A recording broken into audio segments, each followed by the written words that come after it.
Hello, I'm Isaac Hayes III, founder and CEO of Fanbase. Listen to what I'm about to tell you. The window to invest in Fanbase is closing. We've raised over $10.6 million of our $17 million goal. That means there's room for less than 6,370 people to invest in Fanbase for the average amount. The minimum to invest in Fanbase right now is $399. That makes you an owner in Fanbase today. Go to startengine.com/fanbase to invest.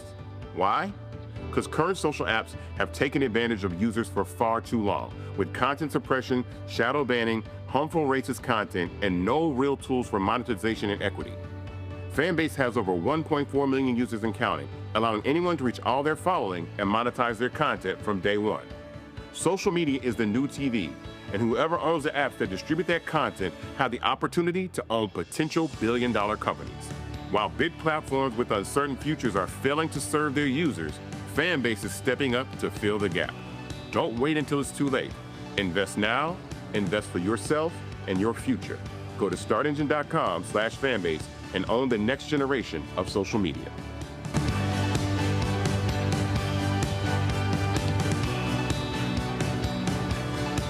Folks, Black Star Network is here. Hold no punches. I'm real revolutionary right now. Support this man, Black Media. He makes sure that our stories are told. Thank you for being the voice of Black America, Roland. Stay black. I love y'all. All momentum we have now, we have to keep this going. The video looks phenomenal. See, there's a difference between Black Star Network and Black-owned media and something like CNN. You can't be Black-owned media and be scared. It's time to be smart. Bring your eyeballs home. You dig?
Hey, folks, today is Friday, August 8th, 2025, coming up on Roland Martin Unfiltered, streaming live on the Black Star Network from Cleveland, where I'm attending the 50th anniversary convention of the National Association of Black Journalists. We'll have the election results, who is our new president, who is our new vice president digital. Well, yours truly. We'll show you what Erin Haynes had to say in her speech as president-elect of NABJ. In Texas, Governor Greg Abbott is trying to pit blacks and Hispanics against each other, and they continue to fail as Democrats hold out, keeping the House from having a quorum to vote on the racist gerrymandered maps. So we will be talking about to the chair, to the vice chair of the Redistricting Select Committee about this process. White Republicans in Alabama, they won't give up. A federal court still rules against them with the creation of a second black district in Alabama. Plus, the Department of Justice, Trump's Department of Justice, they are targeting New York Attorney General Letitia James, as well as Senator Adam Schiff claiming mortgage fraud. We see what that's all about. Lots to break down. Plus, I got something to say about Auburn coach Bruce Pearl with his racist comments about President Barack Obama. If you are a black parent, there's no way in hell you should send your kid to play basketball at Auburn University. Folks, it's time to bring the funk. I'm Roland Martin Unfiltered on the Black Sun Network. Let's go. He's got it. Whatever the miss, he's on it. Whatever it is, he's got the scoop, the fact, the find. And when it breaks, he's right on time and it's rolling. Best believe he's knowing. Putting it down from sports to news to politics. With entertainment just for kicks, he's rolling. It's on go, roll, y'all. It's Roland Martin, rolling with Roland now. He's funky, he's fresh, he's real, the best, you know he's Roland Martin now.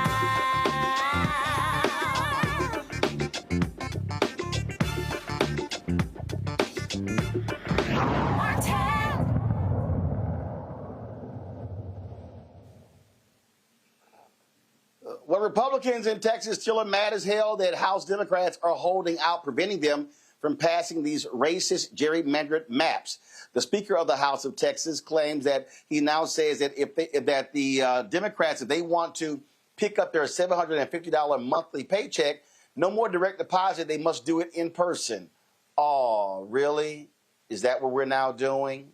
They're still whining and complaining. And so check out the new move by Texas Governor Greg Abbott. He now wants to say, oh, no, these aren't racist maps because they're going to be helping Latinos get elected in Texas. Play it. So most people know that at the beginning of a decade, all states go through the redistricting process based upon what the new census shows. Since that redistricting process took place, two things have changed. One is the law, the other is the facts. The legal change was actually catalyzed by the Democrats. Democrats filed a lawsuit in 2022 that was decided last year, where courts decided that Texas is no longer required to have what are called coalition districts. And as a result, we're able to take the people who are in those coalition districts and make sure they're going to be in districts that really represent the voting preference of those people who live here in Texas. And then the fact that's changed, we saw in the aftermath of the Trump election that an overwhelming number of Hispanics and blacks, as well as others, chose to vote for Trump. 4 of the 5 districts that we're going to create are predominantly Hispanic districts. Right. They're going to have to be voting for Republican as opposed to Democrats. Democrats think they have an ownership right to voters who are Hispanic or black. They're now learning the hard way. Those voters are supporting Republicans. Boy, he's lying. Jon Rosenthal, he is the Texas House Representative, vice chair of the Redistricting Select Committee. He joins us right now from Illinois with the other House Dems. So, John, glad to have you on the show. First of all, I'm sorry I'm late. Of course, I had an election here with the National Association of Black Journalists, so I kind of had to say a few words there. So that's why I'm a bit late. So I'm going to start with you. I got a couple of guests, but I'm going to start with you, John, first. John, here's why I'm offended. In the last two censuses, when you look at the population increase in Texas, it was Latino and black. What Republicans did was they created more Republican districts and they went for Hispanics. Now, all of a sudden, they want to take out 2 black members and say, oh, no, these are not racist maps because we're creating seats for Latinos. Does Abbott really think we're that stupid?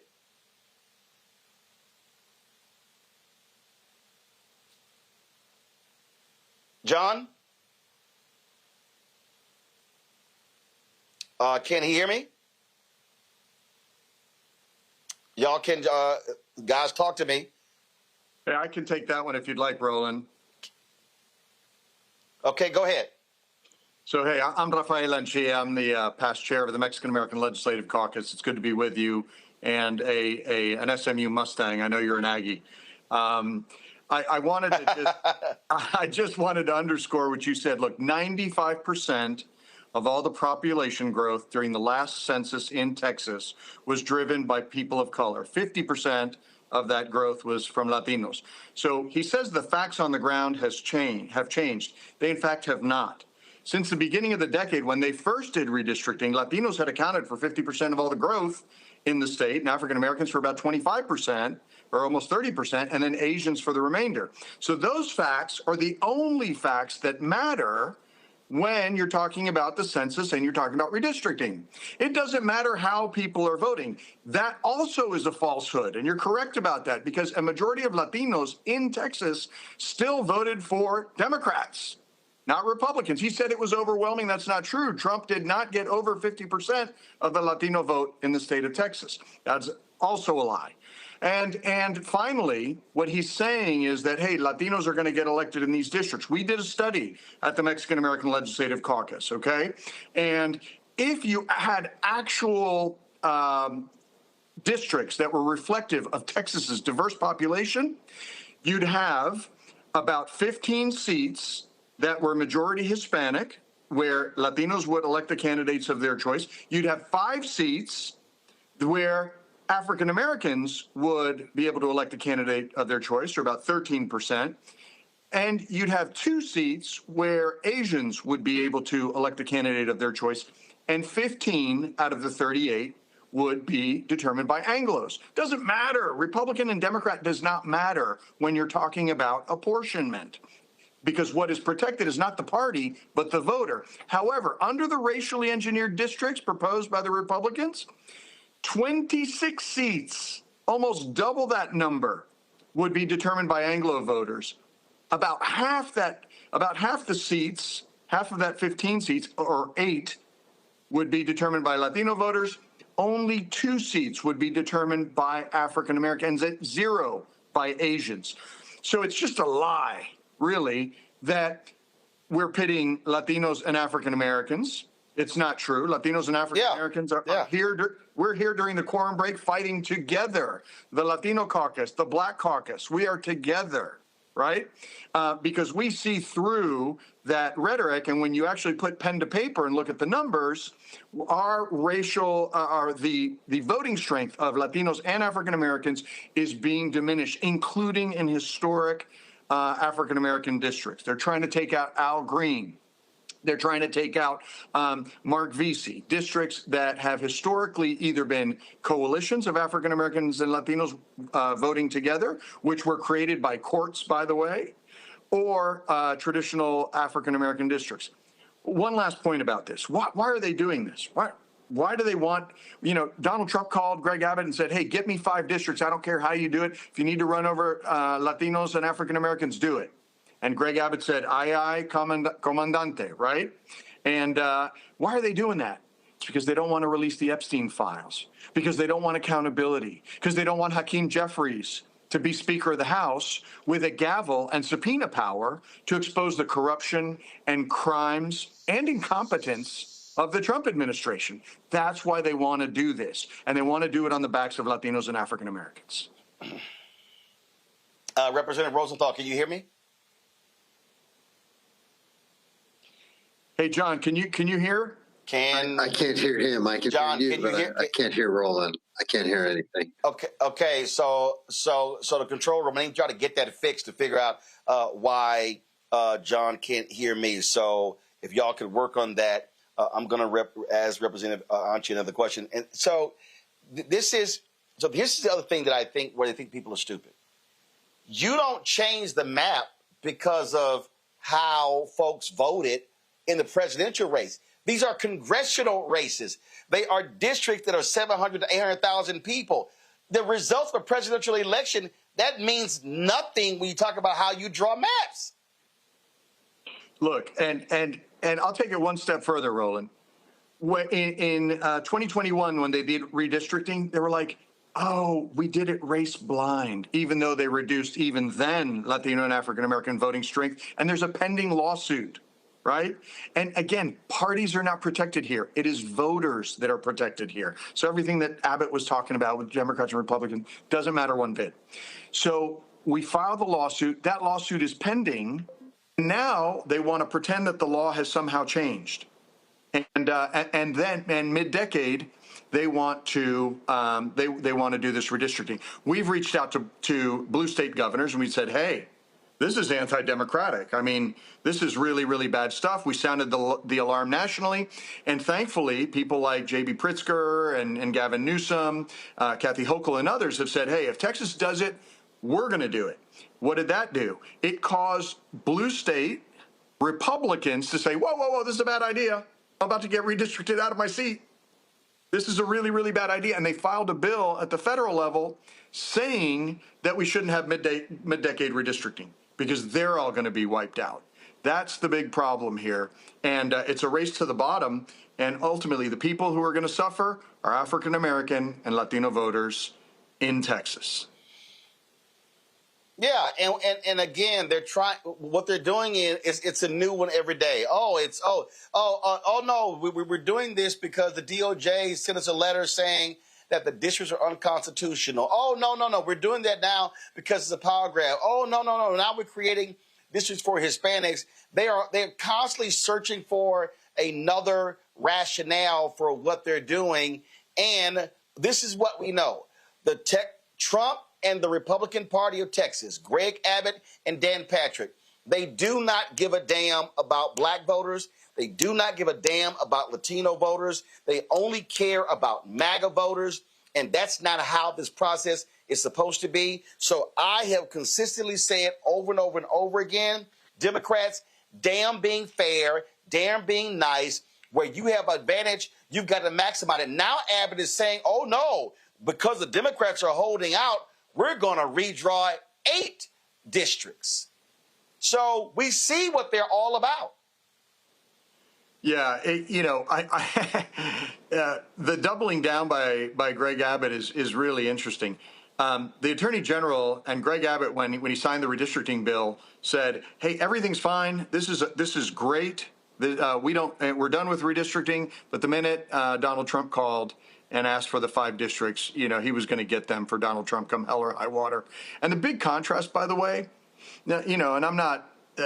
I don't think it's fair to the governor of Georgia. But when Donald Trump called the governor of Georgia and said, "Find me 11,000 votes to overturn the election," right? He said no. He said no. But when he calls Greg Abbott, when Trump calls Greg Abbott and asks for 5 seats to rig the election on the backs of Latinos and African Americans, he says right away. Now, because he really admires autocrats, he's threatening to remove us from our seats for doing this. And I was on a Spanish language TV station, and I said, it's commonplace for members of the executive to remove members of the legislative. That happens all the time. But it happens in Venezuela and Cuba and not in America, right? Because we have separation of powers, and our institutions hopefully still work. And so what he's trying to eliminate African-American legislators and declare their seats vacant, Latino members, Asian members, members of the Senate told our Democratic leader, who is of Chinese descent, to go back to China just recently. So let's not pretend that this is about anything than what we know it's about, Yep, that's exactly what it is. So listen, it's the long haul. I really, really hope the 51 House Democrats stand firm. And I keep telling people, listen, y'all are going to have to literally hold out for anywhere from 4 to 6 months because they could always try to change the primary date. They can do all sorts of different things because they want to cheat. They need to cheat to win. We see what the numbers are looking at, the impacts of these tariffs. We see how prices are going up. They are scared to death. There are 35 vulnerable House Republicans. They are scared to death that they're going to lose anywhere from 10 to 20 House seats next year. And so they are trying to rig the map to guarantee they hold onto power. It's as simple as that. That's what Donald Trump and the Republicans are trying to do. Now, Roland, we're a citizen legislature, and we have jobs and families back home. We set some pretty clear goals when we started this quorum break. The first one was that we were going to try, and it was going to be very hard because of the frenetic Trump media cycle, to capture the American imagination on redistricting. We wanted people to be talking about redistricting in barbershops, on street corners, and on shows just like this, just like you're doing, to try to raise consciousness. I think we've done that. And I'm really pleasantly surprised because this little band of Texas state representatives was able to help elevate the conversation. The second thing we wanted to do is work with blue state governors to get them ready. Because if we had just let them run over us on the House floor, this would have been a 2-day media cycle, and it would have been over. Like, nobody would have paid attention to Texas. It would be like, Texas Democrats lose, okay. So that's why we couldn't let that happen. We wanted to make sure that we were protecting our African American and Latino constituents by working with blue state governors to show some pushback, right? That's super important. It was super important to us. And finally, we said we were going to run out the clock on this special session. Now, the governor's right. He can call special session after special session after special session. So our goal was to give the blue states some time to catch up, to activate their plans for redistricting. But at some point, we're going to have to go back and fight this on the House floor, and we're going to have to fight it in the courts, especially since there's some clear violations of Section 2 of the Voting Rights Act. And that's kind of our strategy. So if we can tick the box and say national conversation, blue state strategy to counteract the 5 from Texas, and we understand that we have a delegation in California today meeting with Governor Newsom. They're ready to roll. And we run out the clock on this special session, we will have succeeded, and the rest is up to blue state governors that have the trifecta of the House, the Senate, and the governorship to really counteract this stuff. The last thing I want to mention, because and I was having a conversation with one of my colleagues, and the full force of Texas state government and the federal government, now including the FBI, has been thrown against us. They're trying to fine us, remove us from our seats, and arrest us. And that may happen. What I told my colleagues is, it is usually the people getting arrested that are on the right side of history, right? And we have been able to see that throughout America's history on civil rights, on voting rights, and we really do feel we're on the right side of history here, and hope to be that fight that Democrats have been lacking for the last 2 years. And it's high time that everybody take responsibility for preserving this democracy. Absolutely. Representative Antia, we surely appreciate it. Thanks a lot. I hate we couldn't get Representative Rosenthal's audio, but we'll try to get him back on the show on Monday or Tuesday next week. We appreciate it. Thanks a lot. Thank you. Control room, if y'all are telling me California Governor Gavin Newsom is live, let's go live to his news conference. Well, let me thank everybody for taking the time to be here, and let me welcome all of you to Governor Ronald Reagan's home. Reminded of Governor Reagan's last speech in the Oval Office, where he talked about the life force of new Americans. He talked about Lady Liberty's torch. And here we are, fast forward decades later, appropriately with a portrait of Ronald Reagan looking down on the President of the United States of America, Donald Trump, who's trying to light a torch on democracy. He's trying to roll back the last half century. He wants to put America in reverse on LGBT rights, on voting rights, civil rights, on the rights of women and girls. We're here in that light at this profound and consequential moment. And we're here with 6 courageous leaders, as they've been described, from the Texas delegation. It is my privilege to have had now 2 delegations visit from Texas. And it's my honor to welcome all of you and to thank you for your courage. Thank you for faith and devotion to the cause that unites all of us across this country, regardless of party. And that are the enduring principles of our founding fathers. You know, we talked about the 249th anniversary of those principles. Next year, we'll celebrate the 250th anniversary of those enduring principles, the best of the Roman Republic and Greek democracy, a system of co-equal branches of government. This notion of a system of checks and balances, popular sovereignty, all of that on the line, all of that at risk. And so I'm very sober and mindful of this moment. And as a consequence, we have taken our relationship to this moment very, very seriously. Had it not been for the courage of the Democratic representatives from Texas to stand tall and to stand up, to walk out, as is their right, as old a principle as American pie, the ability for a minority to walk out when it comes to the abuses of a majority. And they did just that, to elevate not just their voices as representatives, but to elevate our voices, to call out the consequential nature of what's happening. What's happening in the United States of America is not normal. We cannot allow this to be considered normal. Please don't say it's surprising. When you say something is no longer surprising, you normalize it. This is shocking, what's happened. You heard Representative Johnson say it very powerfully and very clearly. And what more evidence did you need? You saw this take shape after Donald Trump tried to wreck the democracy after January 6th, where he dialed for 12,000 votes in Georgia. By a courageous leadership, regardless of party, that stood up against that tyranny. Now he's dialing up for seats. He called Greg Abbott, who doesn't have the courage, doesn't have the backbone, doesn't have the consciousness of the consequences of his action. And he has rolled over and he said, yes, sir, and they're trying to dial now for new seats for precisely the reason that Speaker Pelosi and others have represented. They will lose in the midterms. He knows it. Why else would he make that phone call? His agenda's failing. This presidency is failing. He knows the headwinds in a midterm.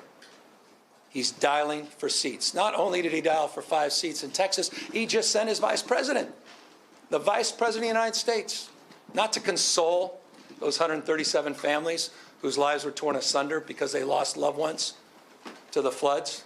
By the way, 3 members of my community in Marin County, Mark and Sarah and Johnny Walker, 14 years old, died in the flood. Mark, 50 years old. Sarah, same age. Family, friends. We were at their memorial yesterday. Vice President come to console the family members of the lives lost. He went to Indiana to continue to try to rig the election. You have a special election in Texas. You'd think that's all they'd be focused on. 37 kids dying in those floods. But they're focused on this, a power grab. And it's not limited to Texas and Indiana. You've seen what's happening in Florida. You've seen what's happening in Ohio and other states. So we have got to step up. Our state of mind is about accountability, responsibility. Again, taking this moment seriously. What is our relationship to this moment? And we recognize we have agency. We're not bystanders. That we can shape the future. Decisions, not conditions. And so we choose to be held to a higher level of accountability. It wasn't our decision to be here. It's reaction to. We are trying to defend democracy as opposed to see it destroyed district by district. And we will stand firm and we will stand tall. And perhaps the expression today is the expression of unity. That's what we're trying to communicate. You have congressional representatives here, the leader of our congressional delegation. They are unanimous in their support of moving in this direction. You have the Speaker and the Pro Tem, and they strong support of their caucuses. And leaders of critical committees and caucus are here to express support. We are moving forward. Make no mistake. California is moving forward as a state that's larger than 21 state populations combined. We are not a small, isolated state. State larger than 21 populations combined. We tried to play by a higher set of standards and rules with our independent redistricting, and we believe in that. And we are not talking about eliminating that commission. We are talking about emergency measures to respond to what's happening in Texas, and we will nullify what happens in Texas. We will pick up 5 seats with the consent of the people, and that's the difference between the approach we're taking and the approach they're taking. We're doing it on a temporary basis.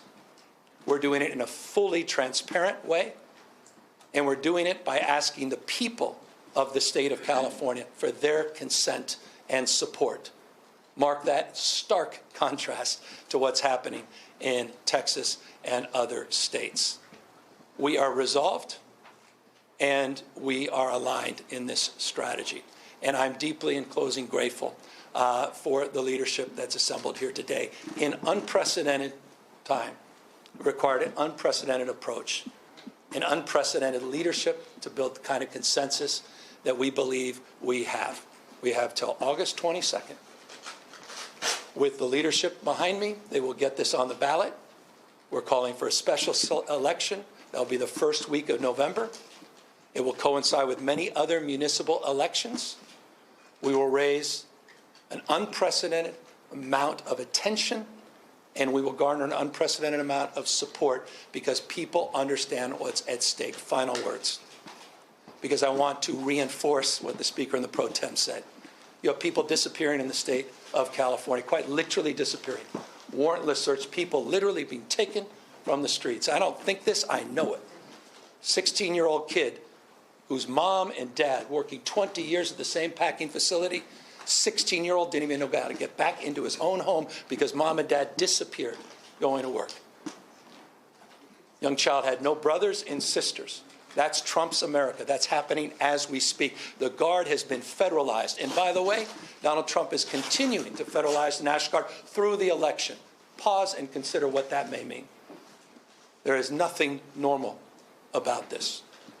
Nothing normal about this. Conditioning aid, let me make this clear in front of the Texas delegation. I am proud, and thank you to Isaac Bryan, $83.1 billion more we provided the federal government in federal taxes than we received. Texas, for whatever reason, for success and how Texas does punch above its weight, received $71.1 billion more from the federal government they received.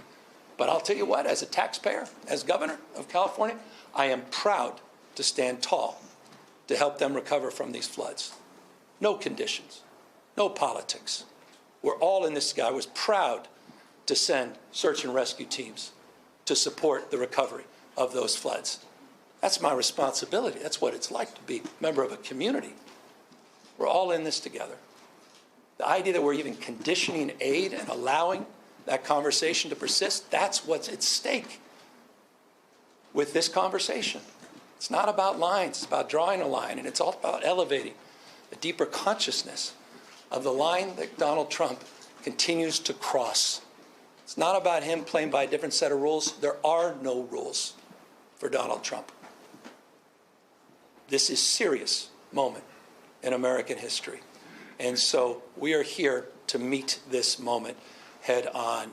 And we look forward to a successful campaign, and we look forward to continuing to do what we can to have the backs of these courageous leaders who are back here in the state of California, sharing their voice as we share their action and passion at peril that this democracy may not live.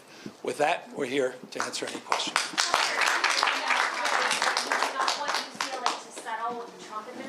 Are you taking any actions to fight? Yeah, we'll sue. I mean, this is a separate topic, but it's not necessarily disconnected from this topic. Donald Trump today is trying to silence academic freedom. He's attacking one of the most important public institutions in the United States of America, one of the finest institutions of higher learning in the world, one of the great research institutions in this country, one of the reasons California is the tentpole of the U.S. economy, one of the reasons we have more scientists, engineers, more Nobel laureates than any other state in this nation. He has threatened us through extortion with $1 billion fine unless we do his bidding. So as long as I'm governor, I will stand tall and push back against that, and I believe every member. Folks, that was California Governor Gavin Newsom standing with 6 members of the Texas House. Now, understand what this battle has meant. Now it also is in Alabama, where a federal court has ruled that Alabama's congressional map actually violates the Voting Rights Act by not giving black voters a fair shot to elect candidates of their choice. The judges said the state's new map ignored court orders and still lacked a required second black majority district, which the legislature actually admitted. Now Alabama must use a map that's been drawn by an independent expert for the rest of the decade that will ensure 2 districts where black voters have real influence. The decision follows an appeal by state officials to the Supreme Court. But for now, the new map stands, reshaping Alabama's political landscape. Joining us right now to talk about this decision, again, this ties directly to what's happening in Texas, is Kadita Stone, a plaintiff in the Allen versus Milligan case. That's what this is based off of. And Kadita, listen, these white Republicans, they don't want to see black folks represented in Alabama. They fought, the same white Republicans fought the 2nd district in Louisiana. These are the same white Republicans who are fighting in Texas. Look, I'm not going to dance around this. This is white conservative Republicans wanting to deny political opportunities to black people. Yeah, absolutely. First, I just want to say thank you so much for having me on. I do agree with you. This is a form of white supremacy at its best. There's really no reason when the data shows that there's enough black people to draw a district, why not give it to them? So it was a victory in a way because the court did agree with us and say that this map that is going to be put forth has to be put forth until 2030. But we're going to see because in good old Alabama fashion, they appealed again. And so this is our 5th time constantly going back and forth to court, even with the Supreme Court ruling in our favor the very first time, as well as the lower courts. But it is definitely a disservice to Black Alabamians. Yeah, and I just need people to understand that that this is, see, people want to dance around this. Oh, well, I don't want to call it white supremacy. I don't want to call it white nationalism. I don't want to call it any of that, but that's what it is. They do not care about Black people. They do not care. They want to subjugate Black people to white, conservative, Republican rule for forever in Alabama. Yeah, absolutely. I totally agree. And you brought up Texas, and I and my heart is with folks, the lawmakers in Texas, but I truly do believe that they are doing what they're supposed to do, what their constituents, elected them to do, which is to protect them, fight for them, be a voice for them. And by the looks of it, I can see that Texans showed up all across the state with those redistricting hearings. But the root of it is white supremacy, like you said. And see what, and listen, although this federal court has ruled this, what do we have happening right now? The Republicans, these white Republicans, lost the case in Louisiana that went to the Supreme Court. Now they're trying to go back to the Supreme Court. They're going to hear the arguments again because now they want to actually try to attack racial districts that could wipe out anywhere from 25 to 30 members of the Congressional Black Caucus. Absolutely. Absolutely. It's very disheartening. We are in a very unique time in history, and I do believe that it is time for people to wake up and pay attention and organize in their communities, talk to each other about how these systems work, because as we all know, these systems were not created for us, but we do have a role to play by showing up and making our voices heard and organizing around the things that we want to change. I have been saying this, and you talk about waking up. I have been saying to Black people, I don't know how in the hell anybody Black can sit out any election. We see what these people are doing. They're not playing games. They want to cement white power for the next 50 to 100 years. What do you say to Black folks who continually play games and say, oh, Roland, you're trying to scare us. It's not that bad. It's not going to be that bad. What do I say to them? They need to read a book. They need to pick up a book and read. They need to know their history because history is literally repeating itself. I would say that is all that they can do, really, is educate themselves on these issues and go to a museum in your area. If there's a museum that's telling you the history, if you don't like to read, okay, go to a museum and look at an exhibit. But we're just not in a time to be complicit, and being silent and choosing to not, put yourself in this or choosing to not educate yourself is complicity at its finest. And you are choosing for this to be the reality when, it doesn't have to be. Yep. Indeed. Kanita, we surely appreciate it. Thanks for joining us on the show. Yeah. Thank you so much for having me.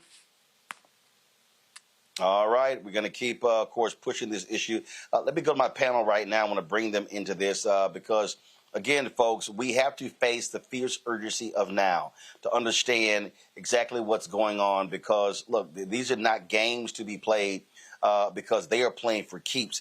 Michael Imhotep, host African History Network show out of Detroit. Matt Manning, civil rights attorney out of Corpus Christi. Raven Shwam Curtis, content creator and keynote speaker out of Chicago. Matt, I want to start with you. You're there in Corpus Christi.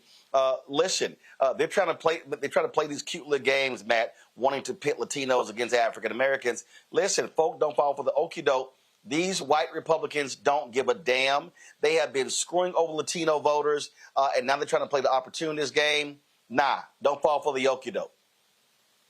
Yeah, and we know that Texas demographics don't support that. We know that the majority of Texans probably don't even want Republicans. I mean, I think they're looking at the changes that may have occurred in the Valley in the last elections as it relates to Republicans winning a lot. But I don't believe that the data that Abbott is saying is supporting the way they're redrawing these maps is really supported. And you heard that from Rep.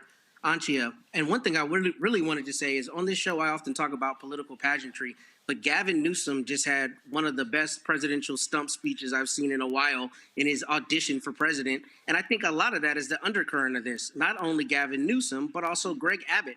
They're both, angling for 1600 Pennsylvania in the next election. And I think some of this is an outcropping of that.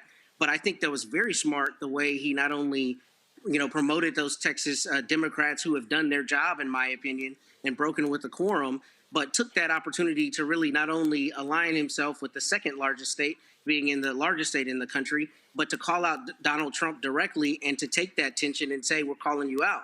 I think that's very smart to do that. And I think you've spoken about the benefit of doing that kind of thing when you go to Mike Johnson's district, for instance. I think that's very smart the way they're playing that. But I think the bigger thing about all of this is Texans don't want this. And one more point to that. Look at John Cornyn. He's scared he's going to lose to Ken Paxton, right? So that's why John Cornyn is calling for the FBI to find Texas Democrats somewhere else in the country and bring them back.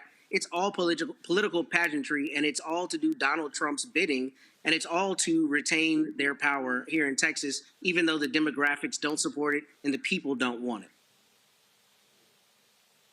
Absolutely. And Raven, they're pissed off that Democrats are there in your state of Illinois saying, oh, that's one of the most gerrymandered states. And here's the whole deal. Republicans, you gerrymandered, so you're mad that Democrats are gerrymandering. And what Gavin Newsom is doing, what Pritzker, Governor J.B. Pritzker, Illinois has been saying, and then, of course, you may see it in Virginia, in Maryland, in New York State. It's like, yo, we're not going to sit here and handcuff ourselves while you bash us over the head with a bat. We're going to grab a bat ourselves and bash you over the head and gerrymander the hell out of our states. If you want to play fair, let's play fair. And let's remember, Raven, when a bill came up in Congress to make it illegal, to have gerrymandering across the country, every Republican voted against, all Democrats voted for. The Democrats said, let's get rid of gerrymandering. Not one Republican voted for that bill. That tells you exactly where they stand. And everything they say right now is horseshit. Yeah, Roland, I mean, I think you're really spot on. And kind of as Gavin Newsom was speaking, I thought it was really interesting that he mentioned the terminology of temporary gerrymandering. And I think that underlines the point that you're making, that in so many ways, when Democrats gerrymander, it's in response to the abuse of power being proliferated by Republicans. I also don't think all gerrymandering is made the same, right? When Republicans gerrymander, it's to further sideline historically disenfranchised communities. When Democrats gerrymander, it's to give voice to historically disenfranchised communities. So these types of gerrymandering are absolutely not made the same. I also really, really like what he said about it being as American as apple pie for a minority to stand up and protest, right, against a majority that is very blatantly abusing their positionality and their stance, in a congressional sort of standing. And I think this is really important to name. This has been a huge inflection point of watching Texas Democrats give that nuck if you buck energy. Like I'm so here for it. And especially as a young person involved in politics, what I'm hearing from my peers over and over again is that folks are hungry for that, right? Don't just lay down and take it. Like let's fight back. Show me that energy. And I think it's really incredible that that's what we're seeing from our electeds right now. I spent a big portion of my childhood in Houston, Texas. Texas is the first place that I voted in 2016 when I was eligible to vote. And it's dope to be in Illinois now and to be seeing my governor really stand 10 toes down, in line with these Texas Democrats. Super important. Yep, indeed. Folks, hold tight. I want to go to Michael here. Michael, again, I don't think people understand how serious this is. We were signaling that when it came to Predator 2025. We know what their game plan is. Republicans are scared to death. We are seeing prices going up. Donald Trump is freaking out. We saw he was lying the other day in the Oval Office with these fake job numbers because they know they're going to get their asses kicked when you keep getting bad news for the next 12 months. And so they're trying to get ahead of this, and Democrats must be constantly on the attack every single day. Absolutely have to be on the attack every single day. But as Governor Greg Abbott increases the pressure and as State Attorney General of Texas, Ken Paxton, increased the pressure, we saw today that the Speaker of the House, Dustin Burrows in Texas, in addition to announcing that they were going to that the House members have to show up to pick up their $750 stipend check, but also they were going to take away 30% of the monthly budget of each member's office as well, which impacts their staff. So Democrats are going to have to fight back economically also. Okay. And it's going to, because the pressure is increasing on Democrats, but the pressure is not increasing on Republicans. They're in Texas.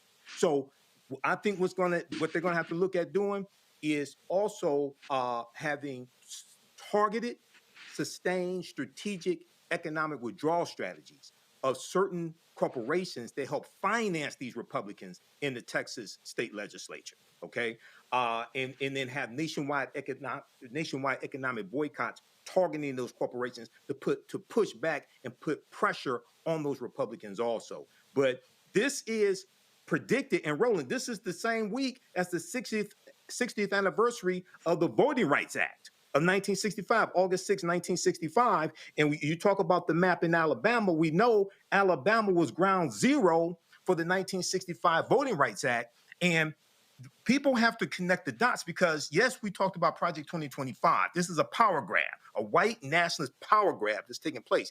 But the reason why you needed the 1965 Voting Rights Act is because of what happened in Mississippi in 1890. The Mississippi State Convention, where they rewrote the state constitution to impose poll taxes, literacy tests, but also a lifetime felony disenfranchisement law. So if you got convicted of a felony, you lost your right to vote for life. That felony disenfranchisement law is still law in Mississippi to this day in 2025 that went into effect in 1890. All of that was specifically targeting African-American men who were voting. So we have to connect that history to what's going on today. It was white nationalism and white supremacy in 1890. It's the same thing right now. We have to continue to fight back, but fight to win. Indeed. Hold tight 1 second. We'll be right back. Roland Martin Unfiltered right here on the Black Star Network. Don't forget to support the work that we do. Join our Bring the Funk fan club. Your dollars make it possible for us to cover the stories that matter. If you want to contribute to our show, use Cash App. Use the Stripe QR code. You see it right here on the screen. You can use the same QR code for credit cards. If you want to send a check or money order, make it payable to Roland Martin Unfiltered. Send it to P.O. Box 57196, Washington, D.C., 2003 7-0196. PayPal's R Martin Unfiltered, Venmo RM Unfiltered, Zelle, Roland at RolandSMartin.com, Roland at RolandMartinUnfiltered.com. We'll be right back. This week on The Other Side of Change, diaspora wars. The internet has been swarmed. Who has a right to blackness and black culture? Who is overrepresented, underrepresented? It's too much. It's making us dizzy. We don't have to be prideful without this air of superiority, right? All stories matter within this black sphere that we exist in. Only on The Other Side of Change on the Black Star Network. Next on the Black Table with me, Greg Carr. The United States is the most dangerous place for a woman to give birth among all industrialized nations on the planet. Think about that for a second. That's not all. Black women are 3 times more likely to die in this country during childbirth than white women. These healthcare systems are inherently racist. There are a lot of white supremacist ideas and mythologies around black women, black women's bodies, even black people, that we experience pain less, right? Activist, organizer, and fearless freedom fighter Monifa Akinwole Bandele from Moms Rising joins us and tells us this shocking phenomenon, like so much else, is rooted in unadulterated racism. And that's just one of her fights. Monifa Bandele on the next Black Table here on the Black Star Network. Hello, I'm Isaac Hayes III, founder and CEO of Fanbase. Listen to what I'm about to tell you. The window to invest in Fanbase is closing. We've raised over $10.6 million of our $17 million goal. That means there's room for less than 6,370 people to invest in Fanbase for the average amount. The minimum to invest in Fanbase right now is $399. That makes you an owner in Fanbase today. Go to startengine.com/fanbase to invest. Why? because current social apps have taken advantage of users for far too long, with content suppression, shadow banning, harmful racist content, and no real tools for monetization and equity. Fanbase has over 1.4 million users and counting, allowing anyone to reach all their following and monetize their content from day one. Social media is the new TV, and whoever owns the apps that distribute that content have the opportunity to own potential billion-dollar companies. While big platforms with uncertain futures are failing to serve their users, Fanbase is stepping up to fill the gap. Don't wait until it's too late. Invest now, invest for yourself and your future. Go to startengine.com/fanbase and own the next generation of social media.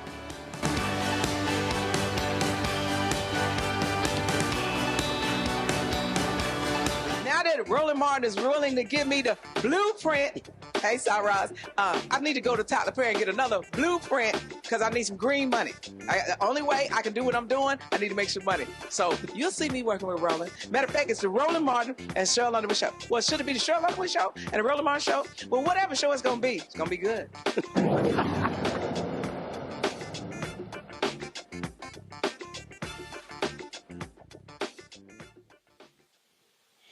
Well, we know this administration is all about grievances and going after their enemies. That's exactly what they're doing. Trump's Department of Justice is trying to go after now Attorney General Letitia James. She was the one, of course, who took Trump's punk ass to court and actually beat him because she exposed his lying and fraudulent ways as head of the Trump companies. Now they also so they opened this investigation, a criminal investigation alleging that she committed mortgage fraud. They also are attacking California Senator Adam Schiff. The grand jury investigation was convened in Albany, New York.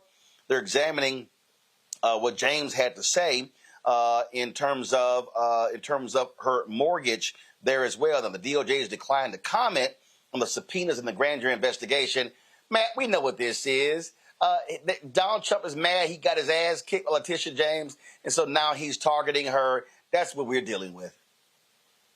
That's all we're dealing with. They're going to try to do the same thing they did to Marilyn Mosby. That's it. And if I remember correctly, when I read it, they were saying that they have convened the grand jury in the Eastern District of Virginia. So I'm not sure if there's a second property she owns or something, somebody scouring her records to try to make something out of nothing. But I think the larger story here is exactly what you alluded to. You know, this should be terrifying to people that the Department of Justice, which is historically an independent agency from the president, is just doing the president's bidding. It's no different than a private citizen hiring me and asking me to advance his or her cause. Pam Bondi is not supposed to be Donald Trump's lawyer. And the idea that Donald Trump is mad that Letitia James not only beat him bad in court and then called him out and, you know, called a spade all the times. The fact that he's mad about that now turning into government resources being used to harass a duly elected person who's doing a good job there in New York. I mean, this is a scary thing, but we know this. We know that this is his MO. None of this is surprising. And hopefully, you know, I know she's got some great attorneys. They're able to cut that off at the pass, but I hope she doesn't have to sit through a trial, because the scary thing about this, as people know, is you can indict a ham sandwich. It's easy to get a grand jury to return an indictment. And even if Tish James beats it, the fact that she's put up against an indictment that is solely there because Donald Trump is mad that she's standing up against her is a terrifying notion, but it's part and parcel with what we're seeing this administration do. So it's not surprising, and I'm surprised it came this late. And we know he's going to do that with anyone else he thinks is a political detractor, especially one who's flying high like Tish James. Michael, all we hear is that Republicans, Biden weaponized the DOJ. Nobody has weaponized the DOJ and the federal government like Donald Trump the first time and now this time. They are gross, disrespectful, shameful hypocrites. Well, yes, but you're dealing with a criminal enterprise here, to quote our brother, Dr. Greg Carr. This is exactly what it is. This is stuff out of totalitarian dictatorship country. So you have Donald Trump, who's upset about the civil lawsuit that Tish James filed against him for when it came to his taxes and stating the values of properties. And that information actually came from Michael Cohen, when Michael Cohen testified in front of Congress before he went to prison, inflating the values of properties to get loans, but deflating the values of properties when it comes time to, pay taxes, things of this nature. So she wins that lawsuit. Trump owes about $500 million now in that lawsuit. So now they come up with this type of investigation dealing with a mortgage and then also claiming that Tish James violated Donald Trump's civil rights. If this is not the height of caucasity, because you got Donald Trump violating black people's civil rights, you had Donald Trump, his second day in office, revoked affirmative action, Executive Order 11246, trampling on black people's civil rights. And then now they want to claim that Tish James violated his civil rights. So this is more of the white grievance coming from the Trump administration. This is what they're doing. They refashioned the civil rights department in the Department of Justice to focus on white grievance, things of this nature. And this is something Donald Trump campaigned on. So this is more nonsense. So hopefully Tish James is successful in this. Hopefully Adam Schiff is successful. But I just got to say this. I don't mean to be petty, but I bet Adam Schiff is maybe regretting jumping out and calling for Joe Biden to drop out of the race. Because remember, Senator Adam Schiff was jumping on MSNBC saying that Joe Biden should drop out of the race after the bad debate and the poll numbers and things like this. He may be regretting that now. Mm-hmm. Folks, before I go to Raven, Tish James, she addressed these attacks on her, and she says, Donald, I ain't scared of your ass. My mission is clear. I'm focused. I'm prepared. I'm ready. I've been trained by the best. I went to Howard University that overturned legal segregation in this country. I've been taught in those classrooms where Thurgood Marshall once taught. I'm not afraid of no president. Donald Trump, we're ready for you. We're coming for you. We're standing up for you. We're fighting on. We're not going down silent. Victory, my friends, is clear. It's now. And I'm not waiting 4 years. I'm waiting 2 until a speaker by the name of Hakeem Jeffries comes to bring us some rest. Come on, ladies. It's up to us. We saved this democracy before. We'll save it now. Let's go.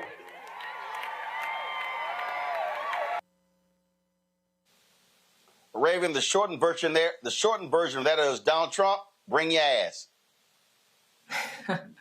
I'm so here for the energy. Yes. I mean, let's call this what it is, right? Trump is mad that a highly qualified, highly accomplished, no nonsense black woman held him to account for his gross misconduct. It's really that simple. We've seen that he clearly thinks he's above the law. He thinks that he can be a king in a country where we don't do kings. He thinks that he can just be out here defying Supreme Court order rulings and attacking his political opponents like he's above reproach or critique. And she's saying that's not going to fly. And I'm so here for it. I really think Trump's response in this situation is like if misogynoir, toxic masculinity, and like white fragility had a baby. Like that is emblematic of how he's moving in this situation. And you know what his response also tells me? He thinks that criminality can't map onto him. And I think this is really just reflective of how people think about criminality within the context of the United States. Criminality from the top down is seen as the status quo. Criminality from the bottom up is seen as criminality as opposed to resistance, right? And he really thinks he's above the law. He thinks he's above reproach. And she's saying, no, that's not the case. It's not going to fly, and you're going to be held to account. And I hope that we can all rally behind her to make sure that that comes to fruition. Absolutely. All right, folks, hold tight. We'll be right back. Roland Martin Unfiltered on the Black Star Network. On the next Get Wealthy with me, Deborah Owens, America's Wealth Coach, Black Americans have 1/10 the wealth of their white counterparts. But how did we get here? It's a huge gap. Well, that's why we need to know the history and what we need to do to turn our income into wealth. Financial author and journalist Rodney Brooks joins us to tell us exactly what we need to do to achieve financial success. You can't talk about why we are, as Black people, where we are, unless you talk about how we got here. Bridging the Gap and Getting Wealthy, only on Black Star Network. This week on The Other Side of Change. Diaspora wars. The internet has been swarmed. Who has a right to Blackness and Black culture? Who is overrepresented, underrepresented? It's too much. It's making us dizzy. We don't have to be prideful without this air of superiority, right? All stories matter within this Black sphere that we exist in. Only on The Other Side of Change on the Black Star Network.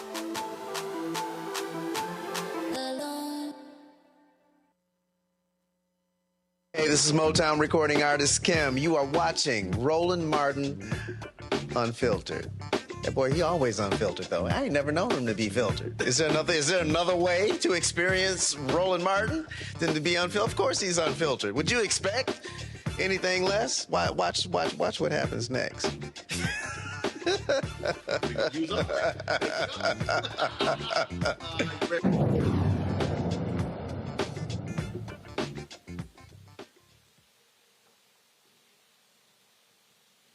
You know, it's got to be rough if you're former New York Governor Andrew Cuomo and you are now trying to team up with Donald Trump to beat Zohran Mamdani. A new report says that that's what took place, that Cuomo and Trump had a call, possibly about Trump endorsing Cuomo against Mamdani. Mamdani beat him in the, of course, in the New York primary. Of course, Mamdani goes to the general election in November. Now, Cuomo is still in the race, so is incumbent New York Mayor Eric Adams. They've been going back and forth. Cuomo's been saying Adams drop out. Adams saying that Cuomo drop out. But the bottom line is Mamdani is leading in the polls, and he said it's just disqualifying if Cuomo teams up with Donald Trump to try to take him out. And Mamdani said, you know what? All right, Andrew, that's how you want to roll. Let's rumble. Looming over the election is Donald Trump, right? And there was this headline this week, and you just alluded to it in your answer right there, about this phone call between the president and Andrew Cuomo. The president denies it.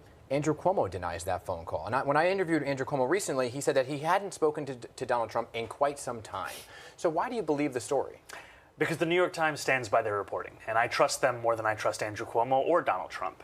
And with Andrew Cuomo, we don't even know what it means to hear quite some time or in a while. We know from this reporting that they continue to stand by that President Trump and Andrew Cuomo had a conversation, and that is a conversation about this mayor's race. And the very fact of it is a betrayal of New Yorkers, because in this very moment, that president has stolen food from the hungry across this country, has kicked millions of Americans, more than 1 million New Yorkers, off of their health care, and has done all of this in service of one of the largest wealth transfers from working class Americans to those who already have more money than they know what to do with. So there is something to be said about the mayor of New York City having a relationship with the federal government and the president. Now, you said you'll be Donald Trump's worst nightmare.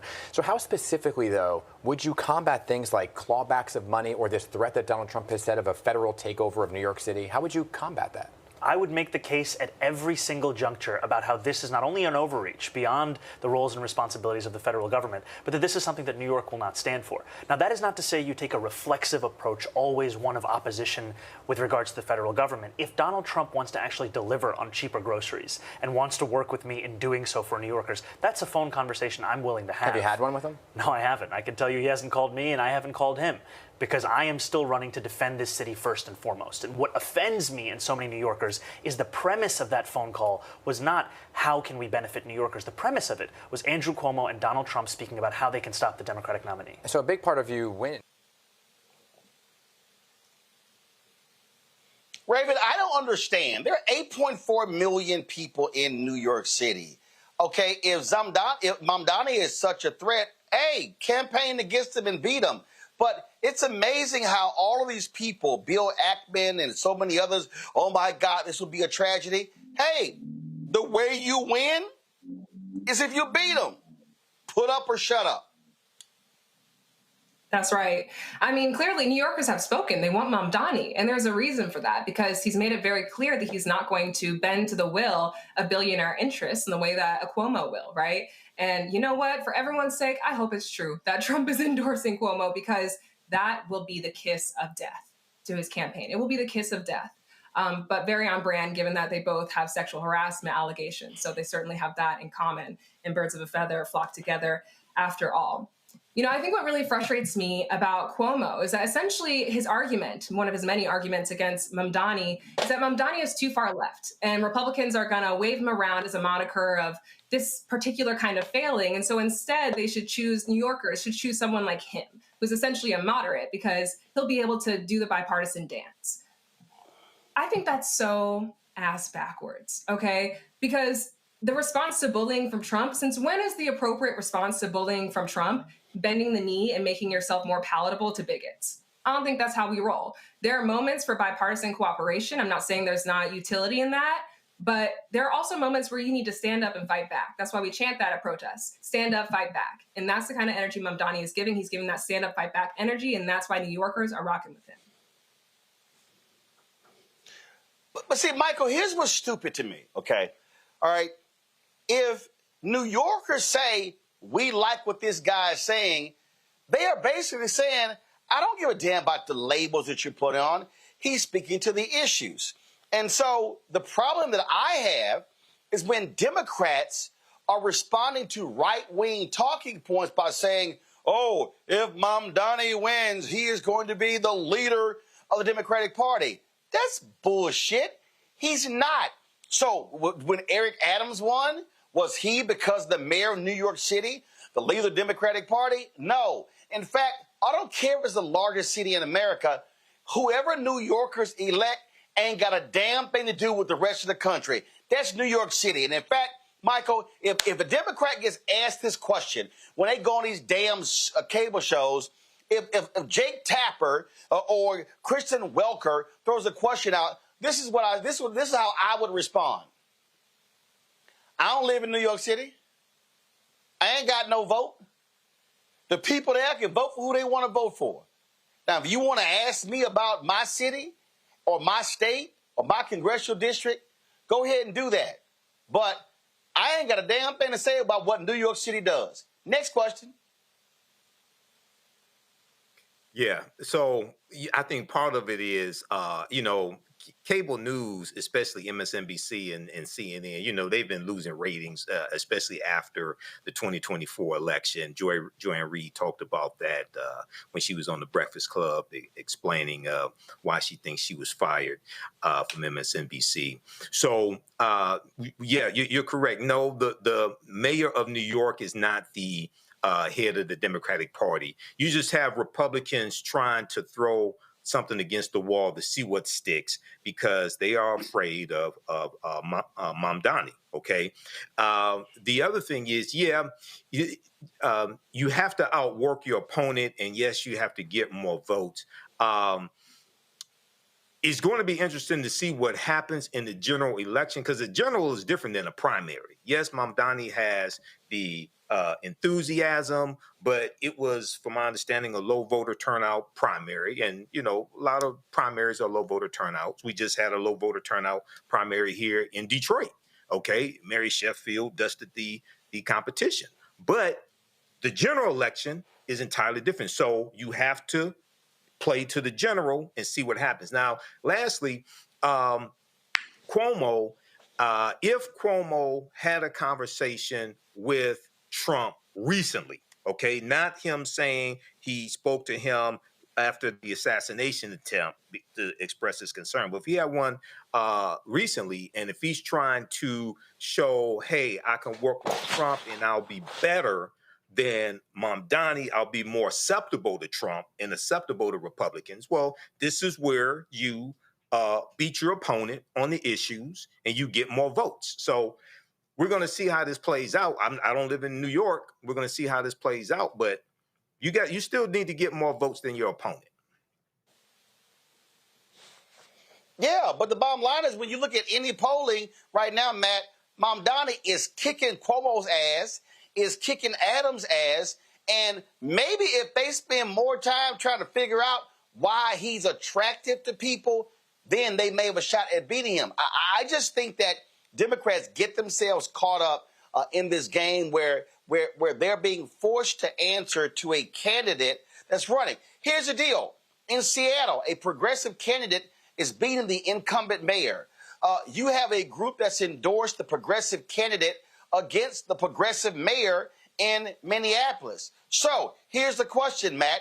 Is the Democratic mayor of Seattle, is that a bellwether for the Democratic Party nationally? No. How about the progressive mayor in Minneapolis? No. I don't know why Democrats fall for the bullshit of having to answer to this when that ain't none of my business. Here's Senator Elizabeth Warren answering the question, and you know what? She should have said, I ain't from there, but she said this.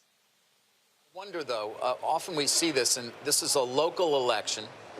New York does not operate in a vacuum. It competes with other cities. And so this idea of somehow raising taxes on the wealthiest New Yorkers, who, by the way, I would point out, pay roughly 15% of their income right now between city and state, raising taxes on them will simply drive them away. Shouldn't the focus of a mayor be on delivering services to the constituents of the city and doing that by raising the most revenue as possible without chasing businesses and the high-income taxpayers out of the city, because they can go to Austin, they can go to Dallas, they can go to Atlanta, they can go to Nashville. This is your issue. It's a national issue, not a local issue. The issue is affordability. Do you know how many working families are chased out of New York City every day because they can't afford housing, they can't afford groceries, they can't afford child care? What Zoran is saying is, I want people to be able to afford to live in New York City. That's what keeps it a vibrant city. That's what makes people want to live Nobody here. disagrees with that, Senator, but raising taxes in order to do it? Why is that the answer? Oh, dear. Are you worried that billionaires are going to go hungry? No, I'm worried that they're going to leave and spend their money elsewhere. You know, they've threatened to do that over and over and over. And they have. They've left. But here's the thing. And Goldman Sachs, when they create new jobs, they do it in Dallas. And Blackstone won't build a new headquarters. They go on and on. You want to have a workable city. You want to have a city that's vibrant. You want to have a city where the streets are full, where there are things for sale 24 hours a day. Then you need people who can live here and work Well, we've here. got that right now, by the way. I would point out New York is thriving. So now it's doing pretty well, actually. I'm glad you think they're doing well, because a lot of people are struggling to pay for housing. A lot of people are struggling to pay for groceries. And I got to tell you, mamas and daddies who are facing $25,000 a year to pay for child care. Those are national issues. I mean, I know they are the local state, but you can't. Yes, but if you deal with them in that way, by what is always your backup, just tax them more, they will leave. No, the backup is make this city and make this country work for everyone. I get that the Republican point of view is make this country and make every city in this country work better and better for a handful of billionaires and let everybody else eat dirt. But what Mamdani won on in a Democratic primary is he said, I'm going to address affordability. And he didn't win by one vote. No, he won by a lot. It's very much unclear he has the ability to actually do it, by the way, based on the laws and what the governor has to say and what he would actually have to do. You know, I love that as the fallback position, and that is he's fighting for the right thing, but maybe the billionaires will have a way to everybody block wants him. a more affordable city. There's no doubt about that. The question is how you go. I actually do have a doubt about that. The build more billionaires housing. sure don't want to pay their part on this. You build. Okay, Matt, see, here's the problem here, and this is how idiotic David Faber is, okay? So I just want everybody to listen to what he said. That this is not a local issue, it's a national issue. So Mamdani does this, he's going to run the rich people out, and they're going to go to other places. They're going to build in Austin and in Dallas and in Florida. Matt, I'm confused. That if it's a national issue, as Faber said, and they go to other states, isn't that national? Doesn't that mean the nation still benefits? I mean, this is what happens when you are so out of touch on CNBC, when you are so quick to defend rich people, you don't even know what the hell you're saying. This is a national issue. Senator Warren, aren't you concerned that if Mamdani does this, he's going to run the rich people to other states? Doesn't the nation still benefit with them being in America. Now, if Faber made the argument that Senator Warren, the actions of Mamdani, if he wins, he's going to run them out of the country, then David Faber, that becomes a national story. Otherwise, it's a local story. I don't understand what the deal is. And again, I don't live in New York City. I don't give a shit. It has no impact on me because I don't live there.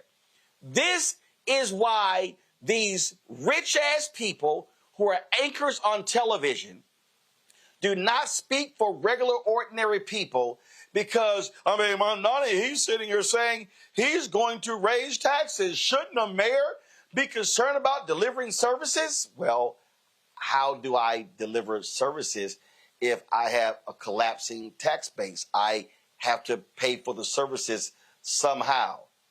These idiots don't even know what they sound like when they're talking, Matt.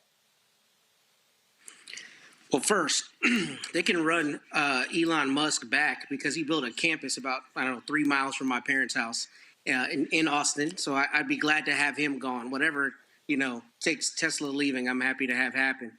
But, one of the things I think is kind of the undercurrent here that nobody's talking about, or maybe you've talked about it on other shows, is I'm wondering if there is a concern in the Democratic Party and a hope in the Republican Party that Mamdani gets elected so they can try to call all Democrats socialists because he's a Democratic socialist. I don't know how much that... But they do it anyway. Right? I know. But I don't know. But Matt, here's the issue. They do it. Here's the deal. You can be a conservative Democrat and they're still going to call you a socialist. Joe Biden is a centrist, frankly, center-right Democrat. For 4 years, Joe Biden's a socialist. So they're going to call every Democrat a socialist, every Democrat a communist. They're going to do it anyway. So and again, if I'm a Democrat, the way you answer that is, that ain't me. That man in New York City, they ain't got nothing to do with me. See, again, they're not comparing him. They're not saying to all Democrats, are you the same as the mayor of Chicago, the mayor of Seattle, the mayor of Minneapolis, the mayor of Houston, the mayor? We go on and on and on. No, they fall for the banana in the tailpipe every time by taking the bait. Senator Cory Booker is afraid to endorse. And they're like, well, he's afraid to endorse. And Booker was like, that's New York. They ain't got nothing to do with me. That's their business. Right. But what I was going to say is I think that tension is at play because you would think that if the person gets elected to the mayoralty in New York, even if that is only New York in terms of a local issue, it has a national reverberation because New York is the biggest city in the country. And I'm sure there's some reticence. No, it doesn't. Cory Booker. No, actually, it doesn't. I think so. I don't think it's necessarily a bellwether. No, it doesn't, Matt. You can say that. No, Matt. Matt, here's the deal. Matt, it has no national reverberation.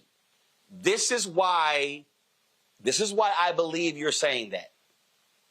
It's because New York City is the media capital of the world. That's why. All the networks are based there.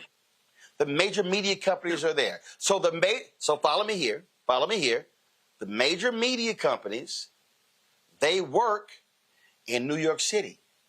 So it's big to them. So they then make it big on the air.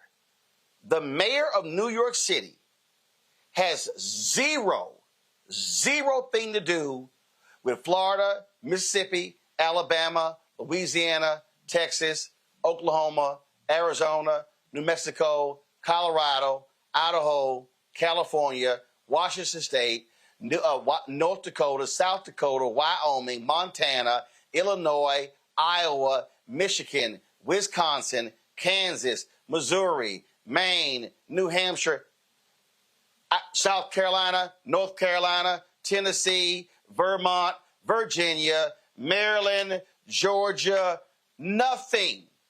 But because the media is centralized in New York City, this is going to impact the nation. It won't. He gets elected, It ain't impacted Raven in Chicago. It ain't doing nothing to Michael in Detroit. It ain't doing nothing to you in Corpus Christi. But it's a media story. Yeah, maybe so. And I'm not saying that I think what's actually happening in New York is going to affect me on the ground, but on a smaller level, whatever they do at home in Austin gets sent around and attributed to Democrats in Texas. So I don't think you can say a socialist who's elected mayor in a landslide there in New York is not going to have a national reverberation in terms of how Republicans play it. That's all I'm getting at. I'm not talking about it there being a substantive effect of what happens in New York City anywhere else in the country, because obviously it's a very, isolated locale. I'm saying I wonder if Democrats are concerned to really say what he's saying substantively is valuable because they're worried about being tied to someone who's actually a member of the Socialist Party or a Democratic Socialist, and therefore they're concerned about their own electoral effects and how that could potentially affect them down the road. That's all I'm getting at. But Raven, here's the problem with that. They're going to call you a socialist even if you're not. They called Kamala Harris a socialist, Biden a socialist, Obama a socialist. That's what, it's a default for Republicans. Mm-hmm. That's right. And I don't know, maybe this is radical of me, but what's so wrong with socialism anyways? I mean, I think one of the things that makes us robust and capacious as a party is that we don't fall into the same kind of groupthink cult mentality, at least to the same extent that I think Republicans do. We have ebbs and flows and deviations. We're not all on the same page about all the same things. Now, sometimes that turns into the game of, well, I'm more morally righteous than you, and a kind of carceral politics of discarding one another when we're not 100% on the same page about things. But I don't think it's a bad thing that someone is coming in with a new idea. Real talk, if what we had rocking right now was working, we wouldn't be in the situation that we were in.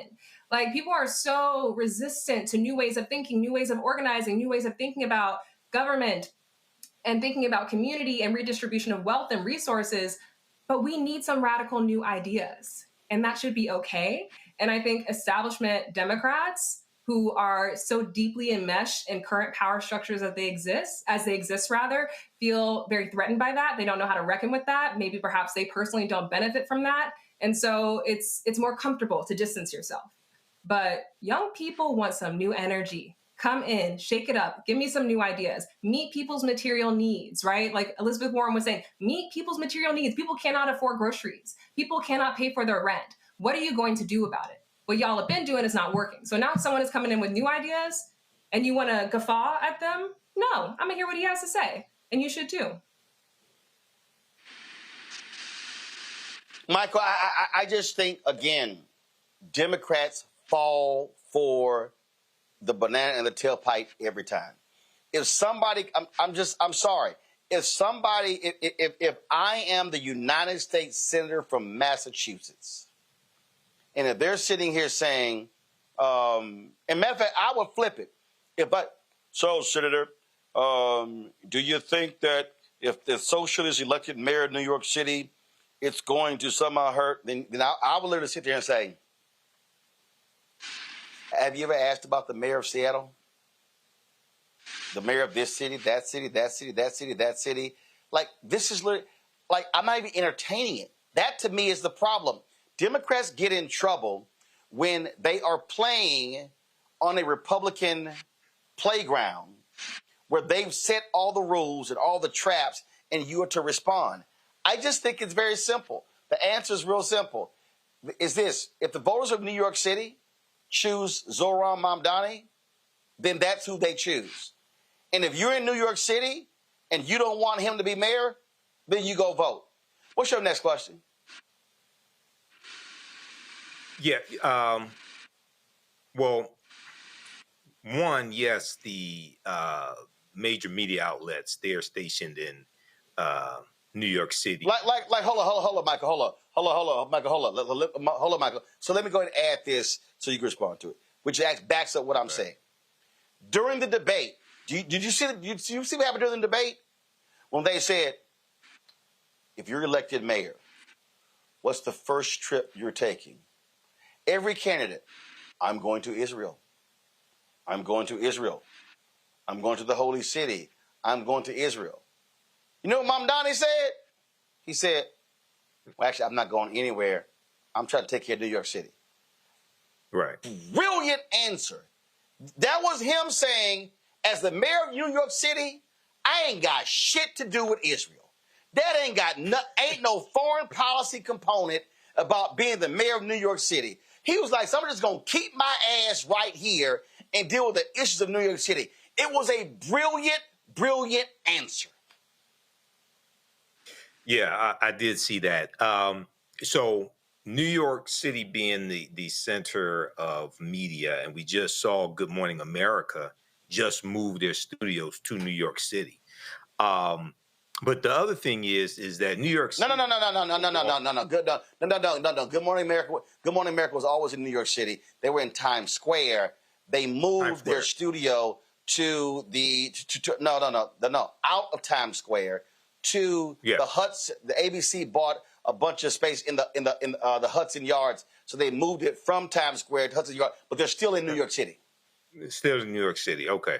Because I saw when they celebrated it. The other thing is New York City is where, you have Wall Street also, okay? So you're dealing with the financial markets. But yeah, to your point, a lot of times Democrats, well, you're dealing with a big tent party, number one. But a lot of times, they do take the bait and may not try to be put into a box, but it is true that they're going to call you either a socialist or a communist regardless. And most Republicans don't know the difference between socialism and communism. They use the terms interchangeably, okay, to try to put you into a box, to cast you a certain way. They did this with Biden, which is totally ridiculous. That Biden had to tell him, no, I'm a capitalist. Okay, I'm not a socialist. So these are the games that, Republicans play. But